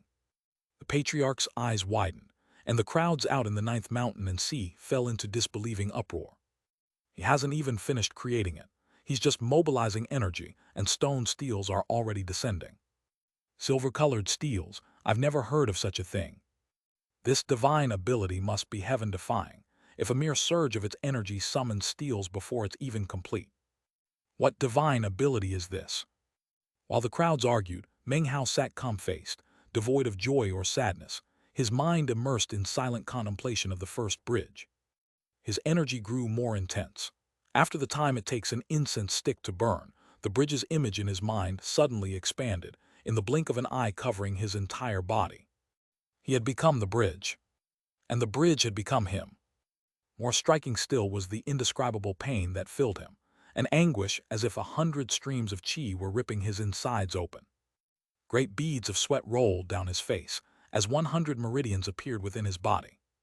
These were immortal meridians that hadn't existed in him before, but now, spreading, the bridge forced them open. Though it would last only a moment, not permanently, it created a mold for his immortal foundation. Combined with the ethereal immortal meridian he already had, the sight would have flabbergasted anyone who could see it, though even the 3 patriarchs of the 3 great Taoist societies couldn't see inside him. Forcing their vision in showed them only blinding light. The instant the 100 meridians forced open, massive rumbling sounded as more stone steels descended, 9 gold-colored ones. The sight threw the outside world and the other competitors into complete tumult. 18 stone steels. Heavens, 9 silver, 9 gold, and the divine ability isn't even finished. This guy is peerless among chosen. Meng Hao couldn't hear any of it. His body trembled with the sense that this divine ability was indescribably powerful, a magic he couldn't actually wield yet with his current cultivation base. It required all 100 meridians genuinely open to use. Even a weaker version needed at least 50. Right now all 100 had been forcibly opened, but Meng Hao knew it was only temporary. He was borrowing power from the good fortune of creating the divine ability itself, power that wouldn't last. Still, it was incredible fortune. It opened a path where all he had to do was step forward into true immortality, unhindered. Even if I can't use this magic yet, I'll see it fully created. His eyes shone with determination as the full power of his cultivation base surged, an intense roar filling the air. Gradually, the image of a bridge became visible behind him. Just a vague illusion. If a perfectly clear image were 100%, this was only 10. Yet even at 10% clarity, it carried an archaic, ancient aura, a natural law that didn't conform to the 9 mountains and seas, heaven-defying, as if it could split open the vault of heaven and place the heavens beneath its feet. The energy was boundlessly domineering, as if all living things had no choice but to worship it on bended knee, a supreme power. Meng Hao trembled harder. The 100 meridians, shining with boundless light moments ago, began to dim, as if their light were being sucked into the bridge. In the blink of an eye, only 30 remained open. Frenzied determination shone in his eyes. He tilted his head back and roared, and the rest of his immortal meridians went dim. In that instant, the bridge behind him became 20% clear. That 20% shook all 3 ancient roads in the ruins of immortality. The patriarch's minds reeled, utterly shaken. Outside in the 9th mountain and sea, some cultivators coughed up blood. Above, 9 7-colored stone steels appeared in the void. 9 silver, 9 gold, 9 7-colored. The entire world was dumbfounded. What divine ability is that? Beyond a Taoist magic, even beyond a secret magic, what is it? Could it be a legendary paragon magic? Except for the 3 patriarchs of the 3 great Taoist societies, everyone in the Starry Sky Palace was on their feet, faces full of astonishment. Paragon magic. For Fang Mu to create one while still in the spirit realm means his intuition is stupefying. He can't use it yet, but once his cultivation base reaches the peak of the immortal realm, he'll be able to slay experts of the ancient realm with it. The patriarchs erupted, and the spectators out in the 9th mountain and sea stared with wide eyes and open mouths. They didn't know what a paragon magic was, but the bridge behind Meng Hao made their own cultivation bases tremble. Blood sprayed from Meng Hao's mouth and he couldn't continue. The bridge winked out, his body returning to normal, though exhausted and ashen-faced, almost ill, but his eyes shone with unprecedented brightness. When that bridge appears, it is supreme and unparalleled, so its name shall be the Paragon Bridge. This is my second divine ability. Meng Hao slowly rose, under the eyes of countless watchers. He took a deep breath, closed his eyes, and sent his divine sense out to the 48 stone steels. He inhaled sharply, and the steels trembled, emitting immortal qi that transformed into a gentle power rushing toward him in a vortex. As he absorbed it, his immortal meridian seemed to come alive, voraciously consuming the qi. 30%, 40, 50, 60, 70. Before coming to the ruins of immortality, his immortal meridian had only been illusory. Now it consumed immortal qi at shocking speed. The stone steels vanished one by one, and by the time the last was gone, the meridian was fully 80% solidified. This was an immortal ancient Tao meridian, formed by the ancient bronze lamp, one that exceeded anything any modern cultivator could have, from ancient times. According to Shui Dongliu, it had even changed Meng Hao's destiny. Now 80% complete and radiating immortal might, his cultivation base exploded with the intense energy of a true immortal. Though clearly not a true immortal yet, with a meridian 80% complete, he was undergoing huge transformations, already more powerful than Pill Demon had been at his own true immortal ascension. Chapter 857, Warrior Pavilion. The crowds outside in the 9th mountain and sea stared with wide eyes and slack jaws, minds utterly blank. He gained enlightenment from 99 immortal ruins, created 2 grand divine abilities, and summoned 48 stone steels. This has never happened before, and perhaps never will again. Which Taoist society will he join? As the discussions raged, Meng Hao stood there in unprecedented shock, especially in the eyes of the chosen from the various sects. The name Fang Mu was now rooted deep in their hearts as the most powerful opponent they'd ever face. His energy is that of a true immortal, the patriarchs panted, eyes shining. He clearly wasn't a true immortal before. Did creating that paragon magic transform him into one? There was an ancient legend that creating paragon magic transforms the cultivation base. Seems accurate. No, he's still not a true immortal. He has the energy but lacks the immortal root. As the other patriarchs debated, the hope in the eyes of the 3 elders from the 3 great Taoist societies grew even more intense. They said nothing, but all watched Meng Hao more precisely, the area around him. The old man from the Kunlun society said, "This Fang Mu has already created a paragon magic. Logically, he should now appear on the altar on the ancient road." The words made the 3 great Taoist societies, elders, narrow their eyes. By now the 48 stone steels around Meng Hao had vanished completely. Then, abruptly, An ancient pavilion materialized directly before him. Richly ornamented and brimming with immortal will, this was no ruin. It floated in the air, surrounded by green stone slabs and exotic plants, marvelous enough to seem the only thing in existence. Immortal chi swirled around it, radiating ancient will and a feeling of holiness, as if this place had once been a holy land. Decorated with carved black jade, the pavilion emanated the same intense pressure Meng Hao had felt looking at the 9 bridges. Before it stood an enormous boulder, inscribed with 2 characters in calligraphy as flamboyant as flying dragons and dancing phoenixes. Warrior Pavilion. The blood-red characters shone with intense light. Reading them, Meng Hao could hear roars that truly sounded like real dragons and phoenixes.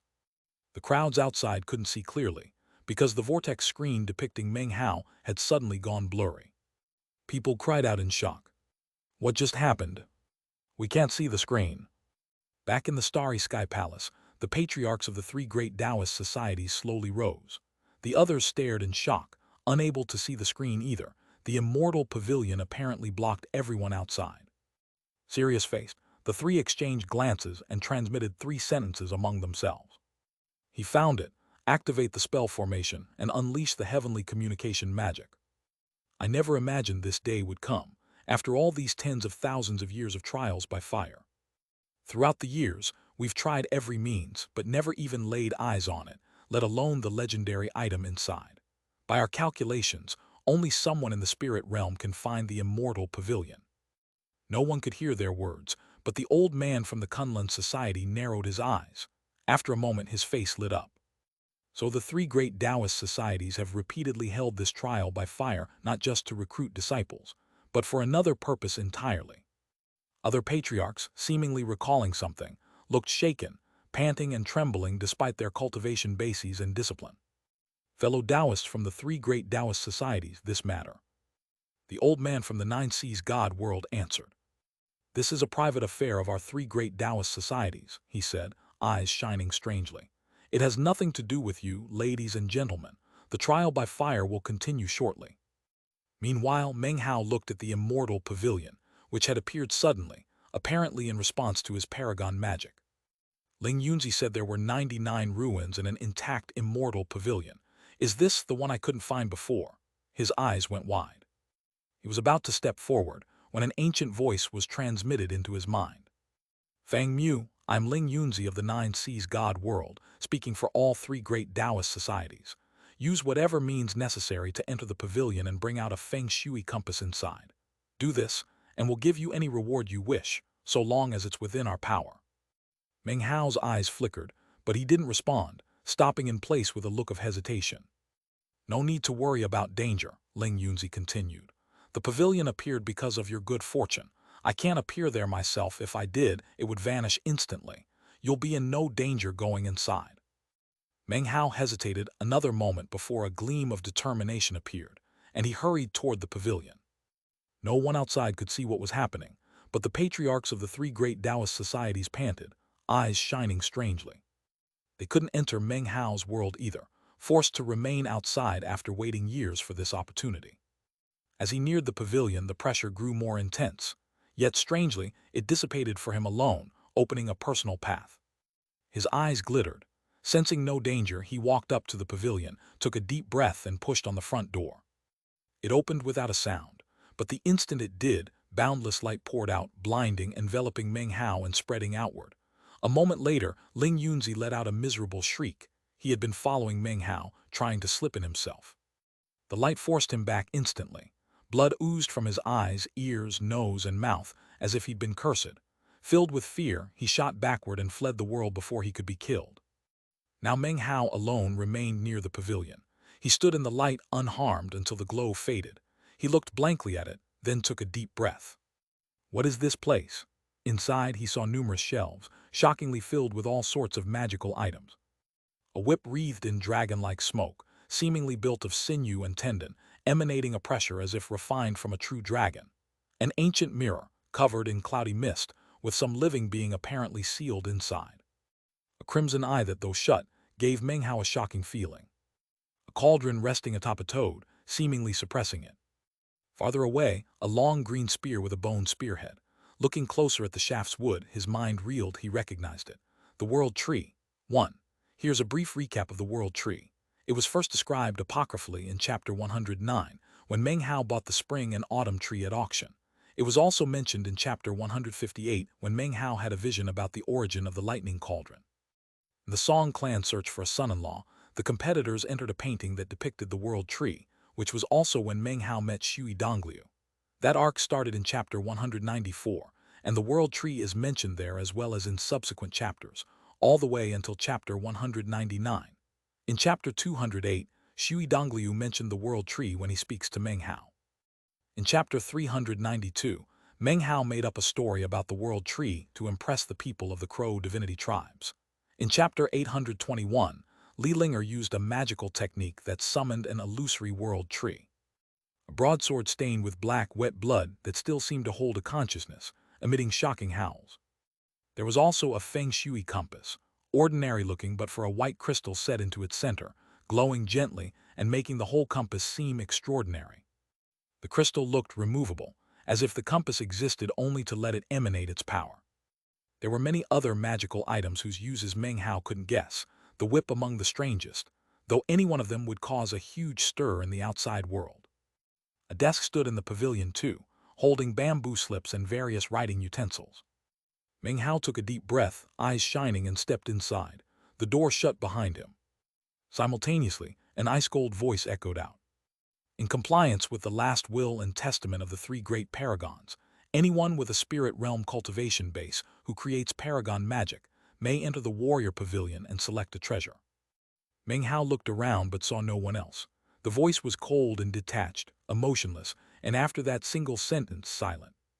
He hesitated, then looked over the treasures, heart thumping eagerly. He wished he could take everything, but his eyes settled on the Feng Shui compass. That must be what the three great Taoist societies want, he thought, eyes flickering. After a moment studying it, he muttered to himself.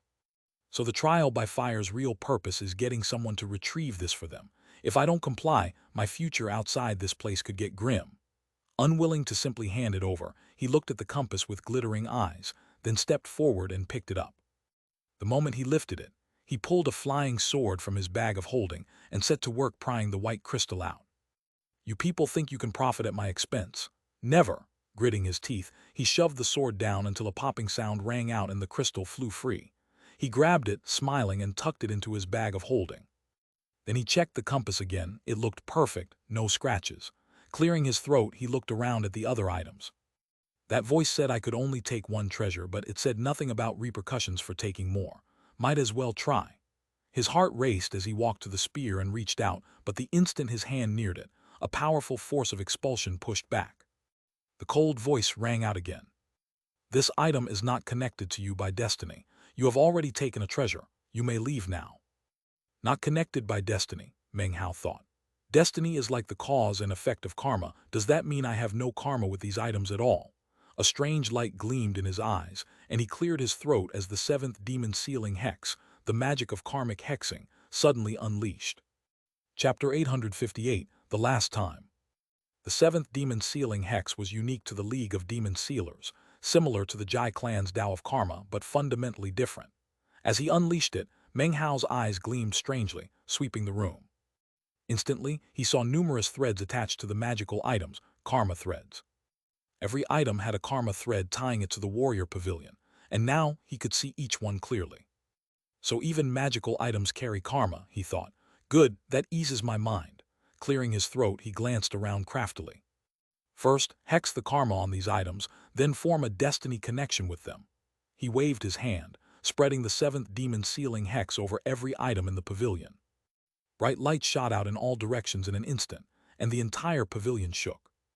Meng Hao's heart pounded as he waited. Seeing no further reaction, he relaxed and glanced around craftily once more. The floor tiles here are excellent, he thought, licking his lips. I should pry a few up to take with me, and the wood these shelves are made from is anything but ordinary. Those decorative tiles are nice too. Eyes bright, he took a deep breath. He performed an incantation gesture, summoning his own personal karma threads above his head, glittering with resplendent colors. Settling his chi, he searched them until he found one on the verge of fading. The thread created when he'd first laid eyes on the spear, incredibly thin, as if a slight breeze would scatter it. Taking a deep breath, he pointed at it. It twisted into a magical symbol and descended into his hand. Bind destiny. Instantly the thread glittered with radiant light, and the spear trembled as if struggling against something. As it fought, the karma thread above his head grew clearer, as though the bond between them were deepening. A writ of karma, bind destiny. His eyes shone as he bellowed and crushed the glittering symbol in his hand. A boom rattled out as it shattered, and the spear stopped struggling. He felt something like a summons echoing from it. Unable to hold back his excitement, he stretched out his hand. The spear flew through the air with a screaming whistle and landed in his grip. Meng Hao laughed out loud. Mine, all of it's mine now. Even as excitement filled him, a murderous aura surged at him from behind, so intense it seemed capable of destroying him in body and spirit by a mere brush. His face fell as he spun around, but no one was there. The aura remained, apparently coming from the warrior pavilion itself.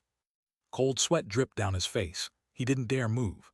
Nervous, he edged toward the door, the aura following as if to intimidate him. I was just creating some ties of destiny, he said quickly. What are you flipping out for? After a moment, a misunderstanding, a misunderstanding. Warrior Pavilion, my brother, this was all just a misunderstanding, all right. The aura stayed just as intense. After a long moment, though, he sensed it dissipating. Since it hadn't attacked, his eyes darted around, half-minded to leave, but the sight of all those magical items stopped him. Warrior Pavilion, my brother, don't mind me, he called out. I'm fine here by myself. Go back to whatever you were doing, all right. With that, he sidled carefully toward the sword coated in black blood. Still wary of the murderous aura, he used a writ of karma to find the karma thread connecting him to it, and bound the destiny as fast as he could. The sword trembled and the aura exploded outward. Cold sweat broke on his forehead, but he gritted his teeth and used ties of destiny a few more times. On the third, the sword stopped struggling, and an invisible connection formed. It flew out, swirling around him like a dragon. He had no time to rejoice before the murderous aura exploded through the entire pavilion, incensed and matchlessly fierce. That was the last time, said Meng Hao, the last time. He licked his lips and stood still for a long moment, then inched toward a magical jade flower. Gritting his teeth, he slammed a writ of karma into it. This one, unlike the others, succeeded on the first try. The murderous aura shook everything violently. Meng Hao was drenched in sweat. That was the last time, he cried. I promise, really the last time. Warrior Pavilion, my brother, really the last time. I'm taking off now, see you. Pale-faced and heart trembling at the aura's intensity, he started for the exit. But after only a few steps, he couldn't resist using ties of destiny on a little blackish-green bottle on a nearby shelf, unremarkable looking, yet radiating a boundless aura. Damn it, he gnashed his teeth, found the karma thread connecting him to it, formed the symbol, crushed it without checking whether it worked, and grabbed the bottle. The instant his hand closed around it, he flashed toward the exit as the murderous aura exploded at him with incredible speed, a faint roar of rage echoing about. The last one, he cried. Really, really the last one. I'm going, I'm going. His scalp numb, he shot forward, the aura sweeping behind him as if to drive him out. Passing the table by the door, he couldn't help grabbing a jade slip sitting there. That pushed the pavilion's patience past its limit. The murderous aura transformed into an explosive attack. A faint howl rang out from within it. Get the hell out of here. It smashed into him, blood spraying from his mouth, and he was flung toward the door like a kite with its string cut. The door slammed open, threw him out, and slammed shut again. Almost at once, the warrior pavilion began to fade, and the scene became clearly visible to the patriarchs of the three great Taoist societies and the other sects. On the screen, they saw Meng Hao flying out, blood spraying from his mouth, his expression one of incredible determination, a man willing to face death calmly to complete his mission, whatever the cost. Coughing up another mouthful of blood, he cried out, Fang Mu of the junior generation, despite great personal injury and near death, went through hell and high water to accomplish the mission given to him by the mighty three great Taoist societies. He held up the Feng Shui compass. It was a moving sight, blood at the corners of his mouth, face pale, body trembling with serious injury. His words and image instantly moved the three patriarchs. They panted, unable to control the wild exuberance in their hearts. At that exact moment, the pale-faced Ling Yunzi materialized before him, making a grasping gesture that pulled the compass from Meng Hao's hand. He nodded, sighing inwardly with emotion. He himself had just been injured by the pavilion's light and knew how dangerous it was.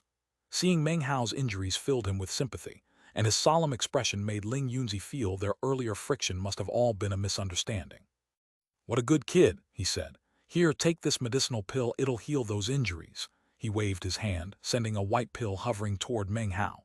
From its aroma, Meng Hao, skilled in alchemy, knew instantly it was a treasured pill. "Too bad I can't duplicate it right here," he thought, quickly accepting it into his bag of holding. "You should eat it now," Ling Yunzi said, looking concerned. "Those injuries are serious." Inwardly, Meng Hao chuckled bitterly. He didn't need it at all, his eternal stratum would heal him almost instantly. But with Ling Yunzi watching, he swallowed the loss and the pill both. The moment it dissolved, a warm current filled him, healing every injury. "What a loss," he thought. "A terrible loss. If I duplicated that pill, I could have sold it for an exorbitant price." Laughing bitterly inside, he clasped hands and bowed with an outward look of gratitude. Ling Yunzi nodded again, more convinced than ever that Meng Hao was among the best of the best, in cultivation, base, intuition, and fate alike. "I truly misjudged him over the latent talent business and those other stages," he thought.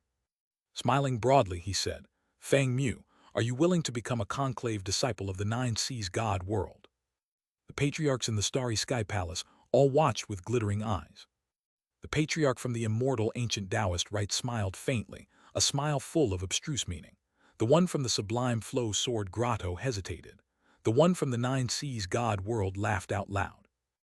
Meng Hao gaped, thinking about refusing, then found it funny that he'd be joining the Nine Seas God world as Fang Mu, given that Fan Donger was also a member. He cleared his throat and clasped hands. "Junior is willing," he replied, "but I have a few matters to take care of first. If Senior would give me a bit of time to handle them, I'll come to the Nine Seas God world the moment I'm done." Chapter 859, The Final Two Stages. "Of course, if that's your wish," Ling Yunzi said, smiling. "Think it over. Once you reach the Nine Seas God world, give me your final answer." He waved his sleeve, sending a command medallion out to Meng Hao.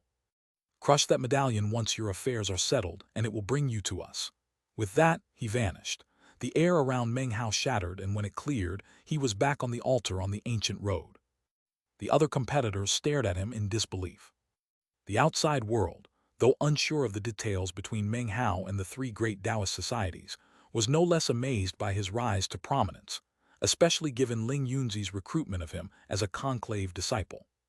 Hearing that, the spectators in the Ninth Mountain and Sea felt envy and admiration in equal measure, all staring at Meng Hao on the screen. He's basically the #1 figure in the whole trial by fire. No surprise he ended up with the Nine Seas God world. I wonder if he'll do the final two stages. After that comes the real highlight, the arena matches. In his place, I'd do the final two stages but skip the arena matches. The chosen from the great sects are qualified to join those fights directly, without walking the ancient road at all. This Fang Mu might be strong, but it's doubtful he measures up to all those chosen. That's a shame. Throughout every trial by fire the three great Taoist societies have held, the arena matches are the highlight, with incredible prizes at stake. Even as the discussions continued, the ninth stage began on the three ancient roads. The number of remaining participants had shrunk considerably after 8 stages of elimination, plus people like Fatty who'd been recruited outright and escorted away, no longer eligible for the final 2 stages or the arena matches. Ling Yunzi materialized on the ancient road of Tao seeking. The final 2 stages assess the heart and the Tao. He looked at Meng Hao with an approving smile, then swept his hands through the air, shuffling everyone's positions, Meng Hao again in the lead. The 9th stage refines the heart, the 10th inquires of your Tao. After these 2, 7,000 nascent soul, 2,000 spirit severing, and 1,000 Tao seeking competitors will be chosen for the arena matches. Many prizes await there, but your opponents won't just be fellow trial by fire competitors. You'll also face chosen from various sects and disciples of the 3 great Taoist societies. It might seem unfair, but many things under heaven are. The truly mighty will rise above the rest. He waved his hand again, and the altar grew hazy. The crowds in the 9th Mountain and Sea watched the screen steadily, waiting for the final 2 stages. In the starry sky palace, the patriarchs looked on pensively, asking the 3 great Taoist societies no questions, instead focusing on the competitors they'd already taken note of. The 3 patriarchs sat up front, expressions calm, Only they knew how truly excited they were. Meanwhile, discussions raged in the outside world. The ninth stage tests the heart, whether the contestants can defeat the devil within. That has something to do with willpower, but mostly it's about the certitude of one's Tao heart. That's why the ninth and 10th stages run together. Will Fang Mu stay the center of attention here? If he holds first place through this too, his glory's completely established. He surpassed tens of thousands already in every stage. Not necessarily. He's come in first before, but he must be exhausted by now. This will be hard for him. As the discussions continued, the competitors on the ancient roads blurred and vanished into a special world, unlike any they'd seen before. Meng Hao opened his eyes to purgatory. A world of flames, even the sky burned, and what land wasn't on fire was dry, cracked, and lifeless. He quickly realized he was strung up, bound by an iron chain. Looking around, he saw chains everywhere, binding everyone. Nascent soul and spirit-severing cultivators, and Tao-seeking cultivators like himself, the masked young man, Chen Fan with his nascent soul base. What's going on? He'd entered this heart and Tao test full of confidence, having been the center of attention through every previous level. Now, looking around this strange world, an inexplicable, stifling sense of crisis gripped him. He wasn't alone. Roughly 100,000 cultivators were regaining their senses around him, and cried out in alarm as they realized their situation. What is this place? The final 2 stages are like this. I never imagined we'd all be tested together. Meng Hao tested his chain and found it wouldn't budge an inch. His cultivation base had been suppressed, leaving him only the ordinary power of Tao seeking. More shocking still, he felt the chain swaying. Looking into the distance, what he saw made him gape. Others cried out in shock and alarm too. At the far end of every chain hung an enormous cudgel, slung over the shoulder of a giant. Gargantuan and bare-chested, wearing animal hide, his skin pitch-black with a violet tint, the giant ran forward, swinging the chains and making everyone attached feel the whole world spinning. The crowds outside in the 9th mountain and sea were equally shaken, watching the giant on the vortex screens. So the final 2 stages are like this. What kind of test is this? Then a huge rift opened in the sky of that world, and hundreds of thousands of figures flew out, not cultivators, but winged beasts, savage-looking, kicking up a shocking wind as they descended on the cultivators. The giant stopped running and swung his cudgel through the air, whipping the chains. Gale-force winds slammed the cultivators as if into a cliff face, hurling them straight at the charging beasts. Eyes bright red, voracious grins on their faces, the beasts pounced instantly. Screams rang out, and many cultivators died in the first salvo, swallowed alive. A rain of blood fell, dimming and darkening the sea of flames below. A vicious gleam lit Meng Hao's eyes as his body swung helplessly with the chain. Still, he could attack, and didn't hesitate. An incantation, a claw-like gesture, and lines of claw marks slammed into an incoming beast's head. A boom, a shriek, and its head exploded. But 3 more beasts appeared behind it, even as its body tumbled past. More booms followed as Meng Hao attacked like the wind, his vicious personality now unhidden, blood flying, killing intent burning brighter in his eyes. In the time it takes an incense stick to burn, more than 30 beasts had died to him. Many other cultivators fought just as fiercely, but more and more died, and the survivors faced ever-growing numbers of beasts. More beasts appeared, some matching Tao seeking in power. Within an hour, false immortal beasts joined the fray, and one cultivator after another died around Meng Hao. 2 hours later, fewer than 100 remained, surrounded and quickly overwhelmed. Meng Hao held on for 15 breaths before his body collapsed and his head was devoured. In his last moments, he saw he'd held out long enough to be the last to die. Everything went black. When it cleared, he found himself in the same world of flames, dismal sky, swaying chains, everything exactly as before. Others woke around him, staring in shock. Meng Hao gaped too, scalp numb. Nothing had changed. The giant still ran forward, and everyone who died was back exactly where they'd been. After half an incense stick's time, the rift opened again and the beasts poured down, identical to before, as if reincarnated. The giant roared and flung the cudgel again, thrusting everyone back into battle. The same beasts as before came for Meng Hao. 2 hours later he died again. He opened his eyes, the chains still swayed. Once, twice, 3 times. He quickly lost count of how many times he'd died. People around him grew numb to it, choosing to die the moment they were tossed out, just to restart the cycle. Frustration crept over his face. There was no way out of this place. This was supposed to be a trial by fire, but there seemed no chance to live. Die, die, and die again. Revive, revive, and revive again. Some collapsed into frenzied howls, to no effect. Some silently plotted new methods, but every scheme proved useless. Meng Hao watched a Dao-seeking cultivator try to possess one of the attacking beasts and flee through it. He vanished, apparently escaped. But the next time Meng Hao regained consciousness, the man was back on his chain as before. He never explained what had happened. Chapter 860. The heart is strong, the Tao is unyielding. Dying fills people with fear. 100 deaths numb them. 1,000 can make one feel lost. 10,000 can make someone feel barely human. Such an experience bred a pain the competitors could only hope would end, torment that spread into every heart, until their Taos risked being lost. This trial by fire was an enormous grindstone, slowly crushing their wills. More and more gave up fighting back. If 10,000 deaths in a row did no good, how many could still persevere? Meng Hao did. Every time he woke, he fought and killed the beasts attacking him, 10,000 times. As time passed, Meng Hao saw countless cultivators make their choices. Some tried to flee, some attacked the giant, some took their own lives. Some even attacked other cultivators. Whatever they did, every time he regained his senses, he saw the same people in the same places on the chains, without exception. The audiences in the 9th mountain and sea watched the screens, hearts trembling. If the previous 8 stages had shocked them, this one left them utterly astonished. Before they envied the competitors, even wished to switch places. Now, seeing the final 2 stages, they could only watch in silence. No one knew how many times the cultivators had actually died. What kind of test is this? How does dying over and over help their hearts and Taos? These last 2 stages are basically hell. The audience members were all breathing hard by now. You can see them trying everything, every possible method, but nothing works except defeat. How can this even be passed? I doubt Fang Mu can clinch first place here. Complete silence reigned in the starry sky palace as the patriarch stared wordlessly at the screen. The dying continued, an endless cycle. Meng Hao stayed silent and taciturn throughout. Unlike many around him, he never tried to flee, never lost his will to fight. Every time lucidity returned, he began killing again.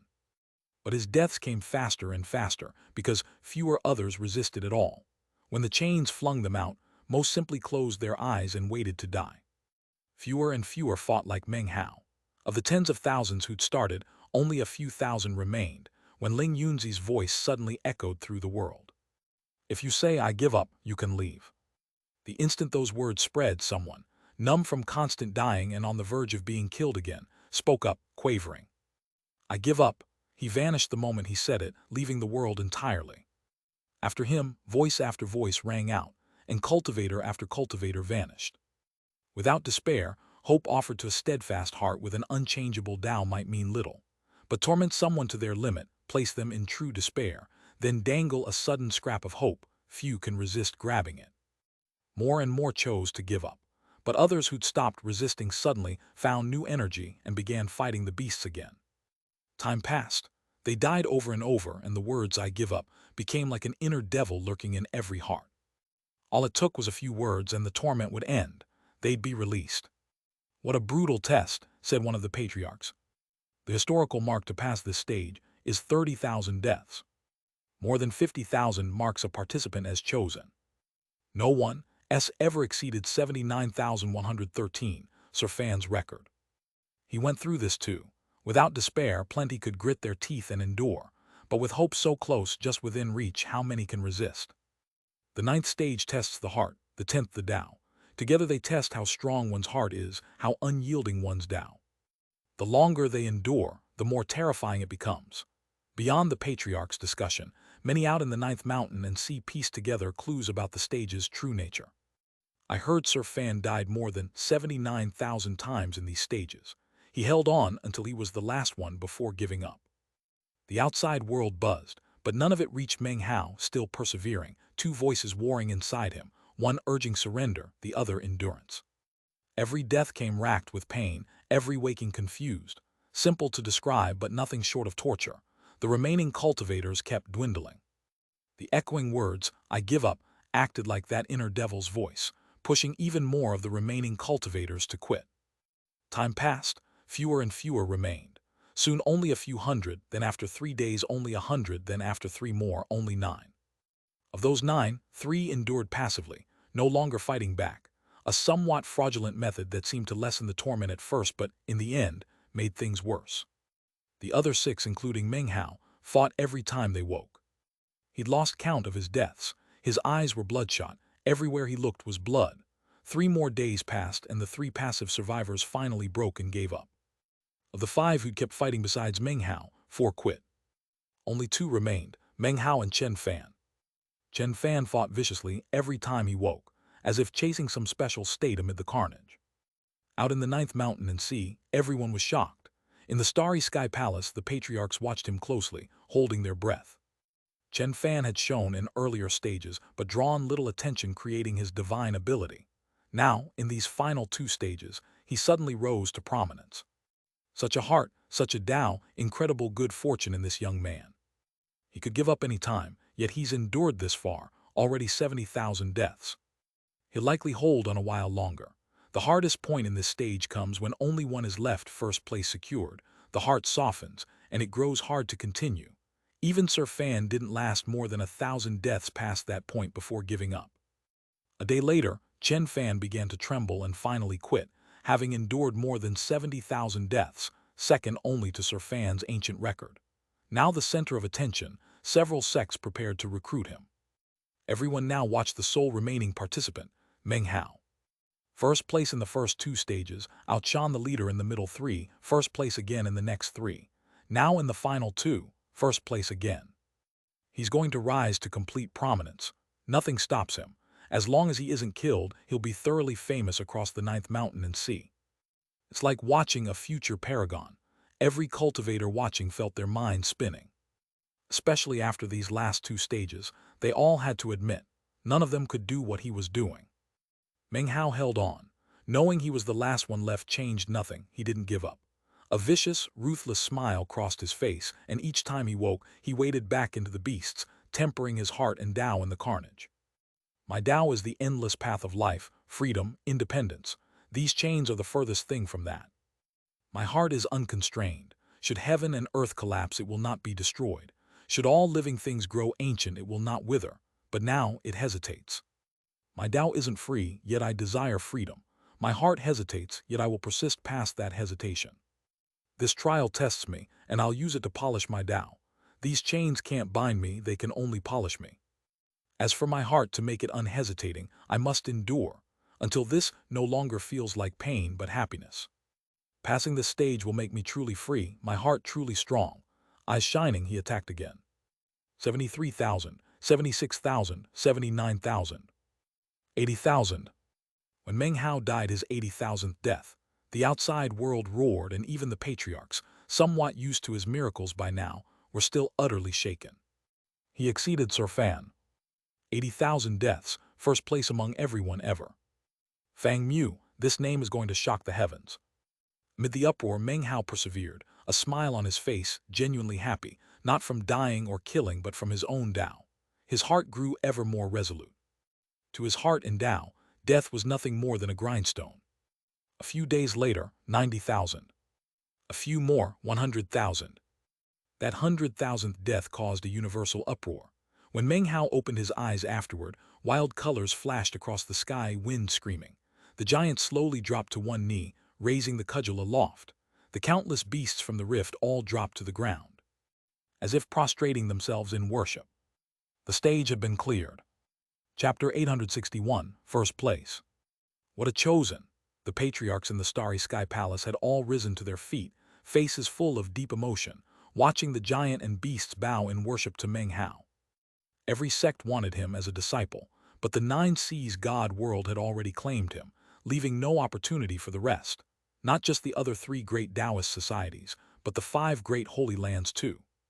This Fang Mu is one of the most incredible chosen in countless years. Congratulations to the 9 seas god world.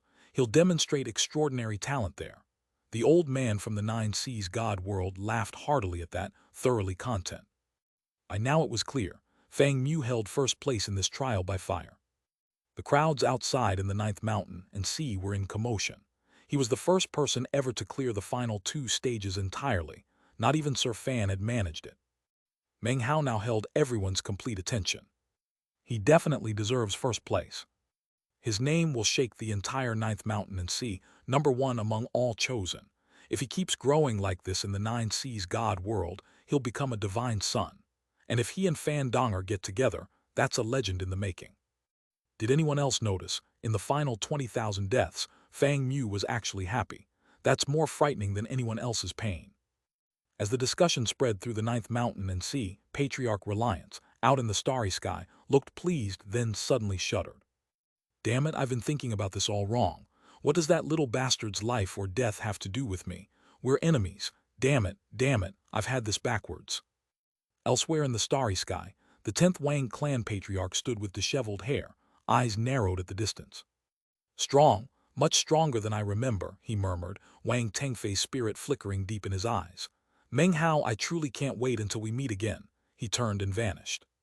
In the Kunlun Society, Pill Demon and Chu Yuyan watched with trembling hearts.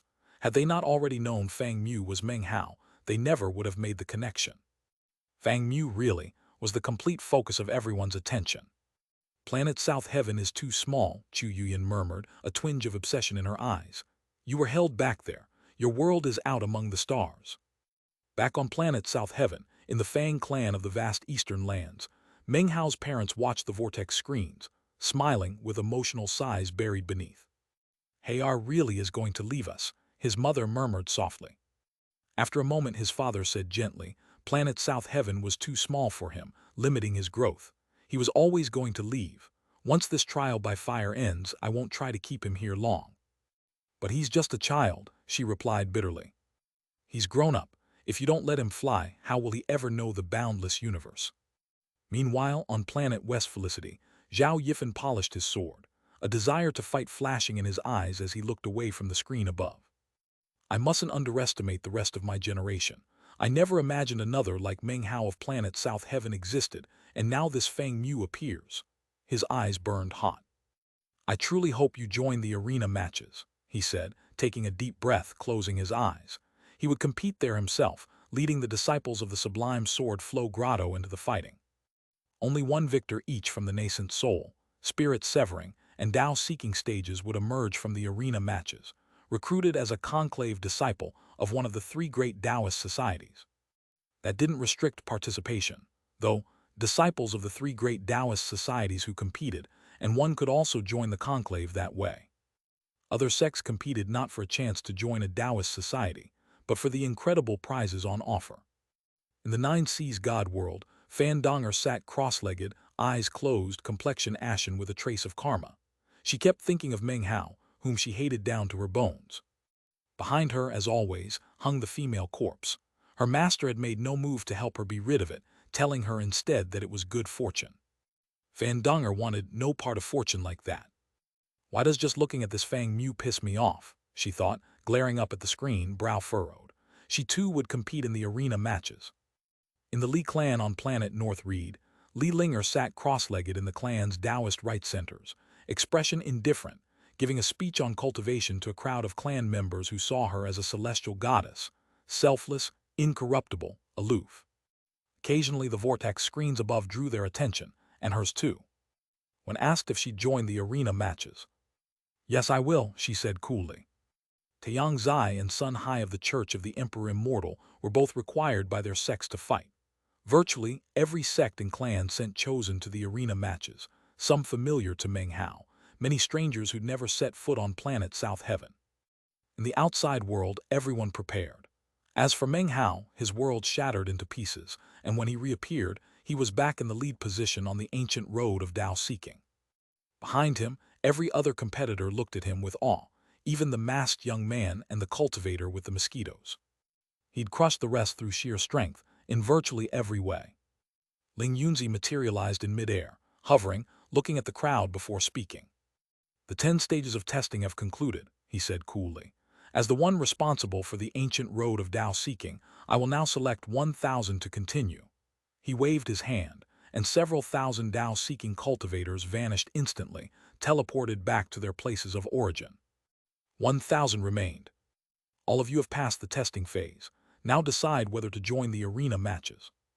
Anyone reaching the top 100 receives 1,000 immortal jades. Objects usable in cultivation once you reach the immortal realm. Rare in the ninth mountain, and see 1,000 immortal jades is worth about 10 million spirit stones. Meng Hao hadn't cared much about the arena matches before, but at this his eyes went wide, shining. 10 million spirit stones, he thought, panting. The three great Taoist societies are way too rich, 10 million just for the top 100. He felt a bit excited now. Top 16 gets 5,000 immortal jades, Ling Yunzi continued, and Meng Hao got even more excited. Every remaining participant was panting eagerly. Top 8 gets 10,000 immortal jades. Meng Hao's mind roared as he mentally tallied 10,000 plus 5,000 plus 1,000 immortal jades and spirit stones. Finishing the math, his eyes shone with fierce light. The top 4 prize is an immortality illumination vine, Ling Yunzi continued, drawing disbelieving cries from many of the 1,000 participants. Meng Hao barely reacted, but everyone around him went completely bloodshot-eyed. To most, immortal jades were just wealth, useful only once you reach the immortal realm. An immortality illumination vine, though, could change one's fate entirely and make true immortal ascension possible. Especially now that a true immortal had recently appeared on planet South Heaven, such vines would be treasured for the next 1,000 years by everyone, except perhaps Meng Hao. They could change fate and determine the future. Different prizes awaited on the other 2 ancient roads, but wherever the cultivators heard the rewards, their blood boiled. The crowds in the ninth mountain and sea felt the same, eyes bloodshot, breathing hard. Were it not for lacking the qualifications, they'd have joined the fighting too. Especially once they heard one prize on the Tao-seeking road was an immortality illumination vine. I can't believe the prize is an immortality illumination vine. Damn it, if I'd known, I'd have entered. Anyone with one of these has a real shot at true immortality in the next 1,000 years. True immortality. It doesn't match seizing destiny outright, but however you get there among the stars, you're still a true immortal. Ling Yunzi watched the shock with satisfaction, but noticed Meng Hao's cheer seemed a bit perfunctory. After a moment he spoke again. Fang Mu, even as a conclave disciple of the Nine Seas God world, you won't be awarded an illumination vine without enough future merit. Seize this chance to earn one. Meng Hao nodded quickly, then asked, how many spirit stones is an illumination vine worth? Ling Yunzi's jaw dropped. They're priceless, he said. Put one up for auction and it would very likely sell for millions of immortal jades. Meng Hao's mind spun at that, and he began to tremble, eyes completely bloodshot, expression turning vicious. Seeing this, Ling Yunzi cleared his throat, starting to understand Meng Hao's personality a bit better. Whoever takes first place will receive. He paused dramatically. A drop of blood passed down by the 3 great paragons. Complete silence answered him, some trembled faces full of disbelief, exceeding even the reaction to the illumination vines. The outside world stayed quiet for only a moment before erupting. A drop of blood from the 3 great paragons, heavens that would contain their very Tao. The 3 great paragons, legendary powerful experts from ancient times, actually left behind a drop of blood. Is this for real? Even the patriarchs could hardly believe it, shooting to their feet, panting, shock written across their faces. Only Meng Hao seemed unmoved, until Ling Yunzi's next words, aimed directly at him, made his heart skip a beat. Fang Mu, if you put this drop of Paragon's blood up for auction, you'd sooner find a phoenix feather or kill in horn than anyone in the ninth mountain able to afford it. Chapter 862, Provocation. Meng Hao took several deep breaths, but couldn't calm down. Even he had to admit his main weakness was his love of money. Not his fault, though. He'd been poor since childhood, and plenty of people owed him money that never got repaid. Life hadn't been easy for him. Growing up poor had left him with a genuine fear of lacking money. Even after entering the cultivation world, he'd never really gotten rich, a brief windfall in the Milky Way sea aside. And the only reason he'd saved anything at all was that he hadn't used the copper mirror in a while. Thinking of how voraciously it consumed wealth made him feel impoverished all over again. 1,000 immortal jades excited him. 10,000 boiled his blood. The illumination vine turned his eyes bloodshot. Now this drop of paragon blood turned them green. Ling Yunzi stared in shock at that green glow. He'd never seen a light like it in anyone's eyes before. More heavy breathing followed. Many other participants, like Meng Hao, hadn't grasped the value of Paragon's blood until Ling Yunzi's second sentence, and now their minds roared. They weren't alone, the patriarchs in the Starry Sky Temple panted too. To them, a drop of Paragon's blood was a precious treasure only the three great Taoist societies could possess, and even they wouldn't have much of it. Yet unthinkably, they were offering it as a trial-by-fire prize. The three patriarchs smiled slightly, saying nothing. Clearly there was some profound purpose behind it. It hardly mattered who won it. The point was letting everyone know they had Paragon's blood at all. The crowds in the Ninth Mountain and Sea seethed with excitement. Even the chosen preparing for the fighting began to pant, as did the disciples of the three great Taoist societies themselves. Items like this normally required extraordinary service to earn. Now all it took was first place. Zhao Yifan rose, bursting with the desire to fight. Paragon's blood, whichever paragon it came from, fusing it into my Tao of Swords will make it more incisive. Fandonger's eyes went wide, breath quickening. With that blood, maybe I can finally free myself from this corpse. Li Linger, Taiyangzai, Sun Hai, and the other chosen reacted much the same. Even those who'd opted out of the fighting like Song Luoden instantly regretted it. The arena matches will take place inside the ruins of immortality, Ling Yunzi continued. Not here on the three ancient roads, but on an ancient Tao tree deeper within. You'll have 3 days to rest, after which I'll personally take you there. During those 3 days, anyone who wishes to leave may do so freely. With that, he turned to go. Patriarch, wait, Meng Hao called out. Ling Yunzi stopped and turned back, eyes full of approval, smiling. What is it? Meng Hao gave a bashful, somewhat embarrassed smile. Patriarch, you mentioned earlier I could ask for anything and you'd give it to me. Well, a drop of Paragon's blood would do nicely. Ling Yunzi's eyes went wide as saucers. He was about to rebuke him, but seeing Meng Hao's expression and remembering how stirring his actions had been, his anger cooled. That isn't mine to decide, he said, shaking his head. Let's continue this once you reach the sect. With that, he left. Knew they wouldn't keep their promise, Meng Hao thought. Should have plucked off the pointer needle on the compass too. Time passed. None of the 1,000 Tao-seeking participants chose to leave. They all sat in meditation, using every moment to cultivate and reach top fighting condition. Most felt drained after 10 stages of trial by fire, mentally exhausted, cultivation bases running low, especially after the final 2 stages and their near collapse into despair. The torment had taken a real mental toll, but these 1,000 remaining were naturally outstanding and made the most of every recovery moment. Meng Hao alone, with his eternal stratum, needed no recovery time at all. 3 more days until the arena matches, he thought. Why does it feel like I lost out on so much back there? Never got the floor slabs or decorative tiles from the warrior pavilion or the shelving. No time. And the 3 great Taoist societies took the Feng Shui compass too. He glanced at the other altars, then felt a flash of inspiration, standing and flying to the edge of his own.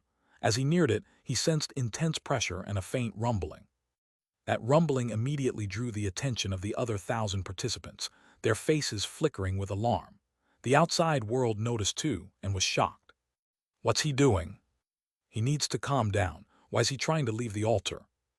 In the Starry Sky Palace, the patriarchs watched with shock. Ling Yunzi appeared too, equally astonished.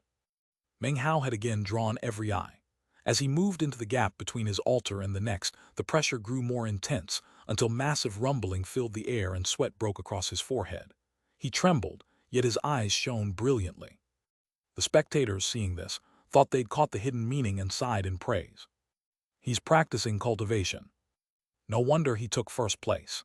Even during the rest period before the arena matches, he refuses to waste time. Soon, everyone settled on that explanation for his behavior. The patriarchs nodded in approval. Excellent, using the pressure on the ancient roads to cultivate. At this level, 3 days here is like 30 outside. Longer exposure means more tolerance for the pressure, and once released, an explosive burst of might, real momentum going into the arena matches. No wonder he took first place. His grasp of cultivation runs deeper than most can comprehend. As the patriarchs discussed it, the 3 elders of the 3 great Taoist societies all smiled. Meanwhile, the chosen from various sects outside cultivated in preparation too, caring little for most opponents they'd face, except a few who'd left a deep impression. Meng Hao, of course, weighed on them most. Seeing him cultivate in the pressure of the ancient roads sobered their expressions.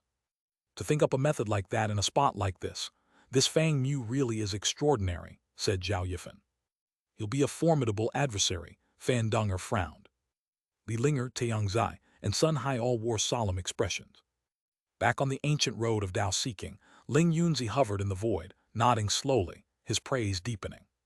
Gradually, participants on the other altars reacted, some imitating Meng Hao and stepping into the pressure themselves, though none lasted long before being forced back. That only deepened their awe of him. 4 hours later, Meng Hao finally closed in on the nearest altar. Li Yan's pupils constricted, though he'd long been on guard inwardly, his expression stayed cold as he looked over. He'd also tried the pressure outside the altar himself, lasting only an hour before being forced back. Meng Hao's 4 hours left him completely shocked. He assumed Meng Hao would rest and turn back, but instead, Meng Hao approached. "Fellow Taoist Fang, come no closer," Li Yan said, eyes glittering coldly, hair standing on end, as vigilant as he could be. He waved a hand and an energy shield burst into being. The scene drew a good deal of attention, with the outside world all looking over. "Fellow Taoist," Meng Hao said with a smile, "don't get the wrong idea, I mean no harm. I'm just here to sell some medicinal pills.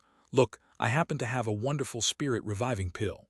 He produced one deftly from his bag of holding. "One pill will fully revive you and boost your energy 100-fold. For 100,000 spirit stones, it's yours." He looked at Li Yan. Li Yan stared wide-eyed, as did every other competitor. Up in midair, Ling Yunzi was in complete shock. The outside world gaped, the chosen stared fixedly, even the patriarch sat there open-mouthed. He fought through all that pressure just to sell medicinal pills. And 100,000 spirit stones for a spirit-reviving pill, way too expensive. Ling Yunzi didn't know whether to laugh or cry. He wanted to get angry, but remembering how sensitive Meng Hao was about spirit stones, and the whole business with the Feng Shui compass, he just sighed. This kid's definitely a rogue cultivator who's known real hardship. That explains the attachment to spirit stones.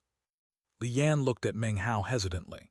He did want the pill, the price wasn't the issue, but he wasn't sure he could trust that what Fang Mu offered was genuine. After a long moment he replied carefully, Fellow Taoist Fang, I actually have my own medicinal pills."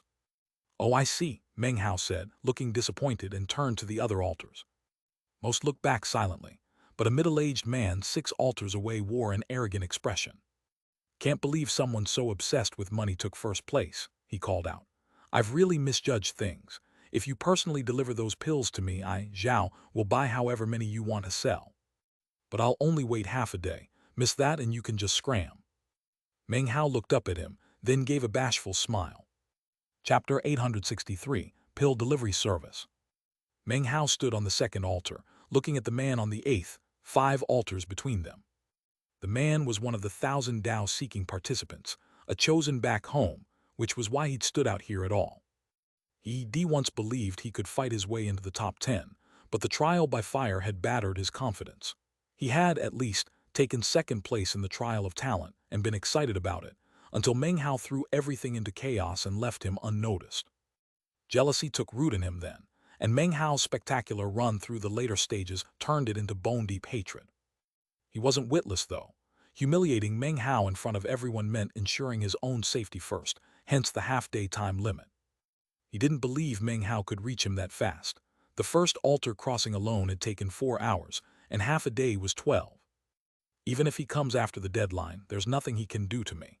Rules are rules. If he attacks, the 3 great Taoist societies will step in. Being a 9 Seas God world disciple changes nothing.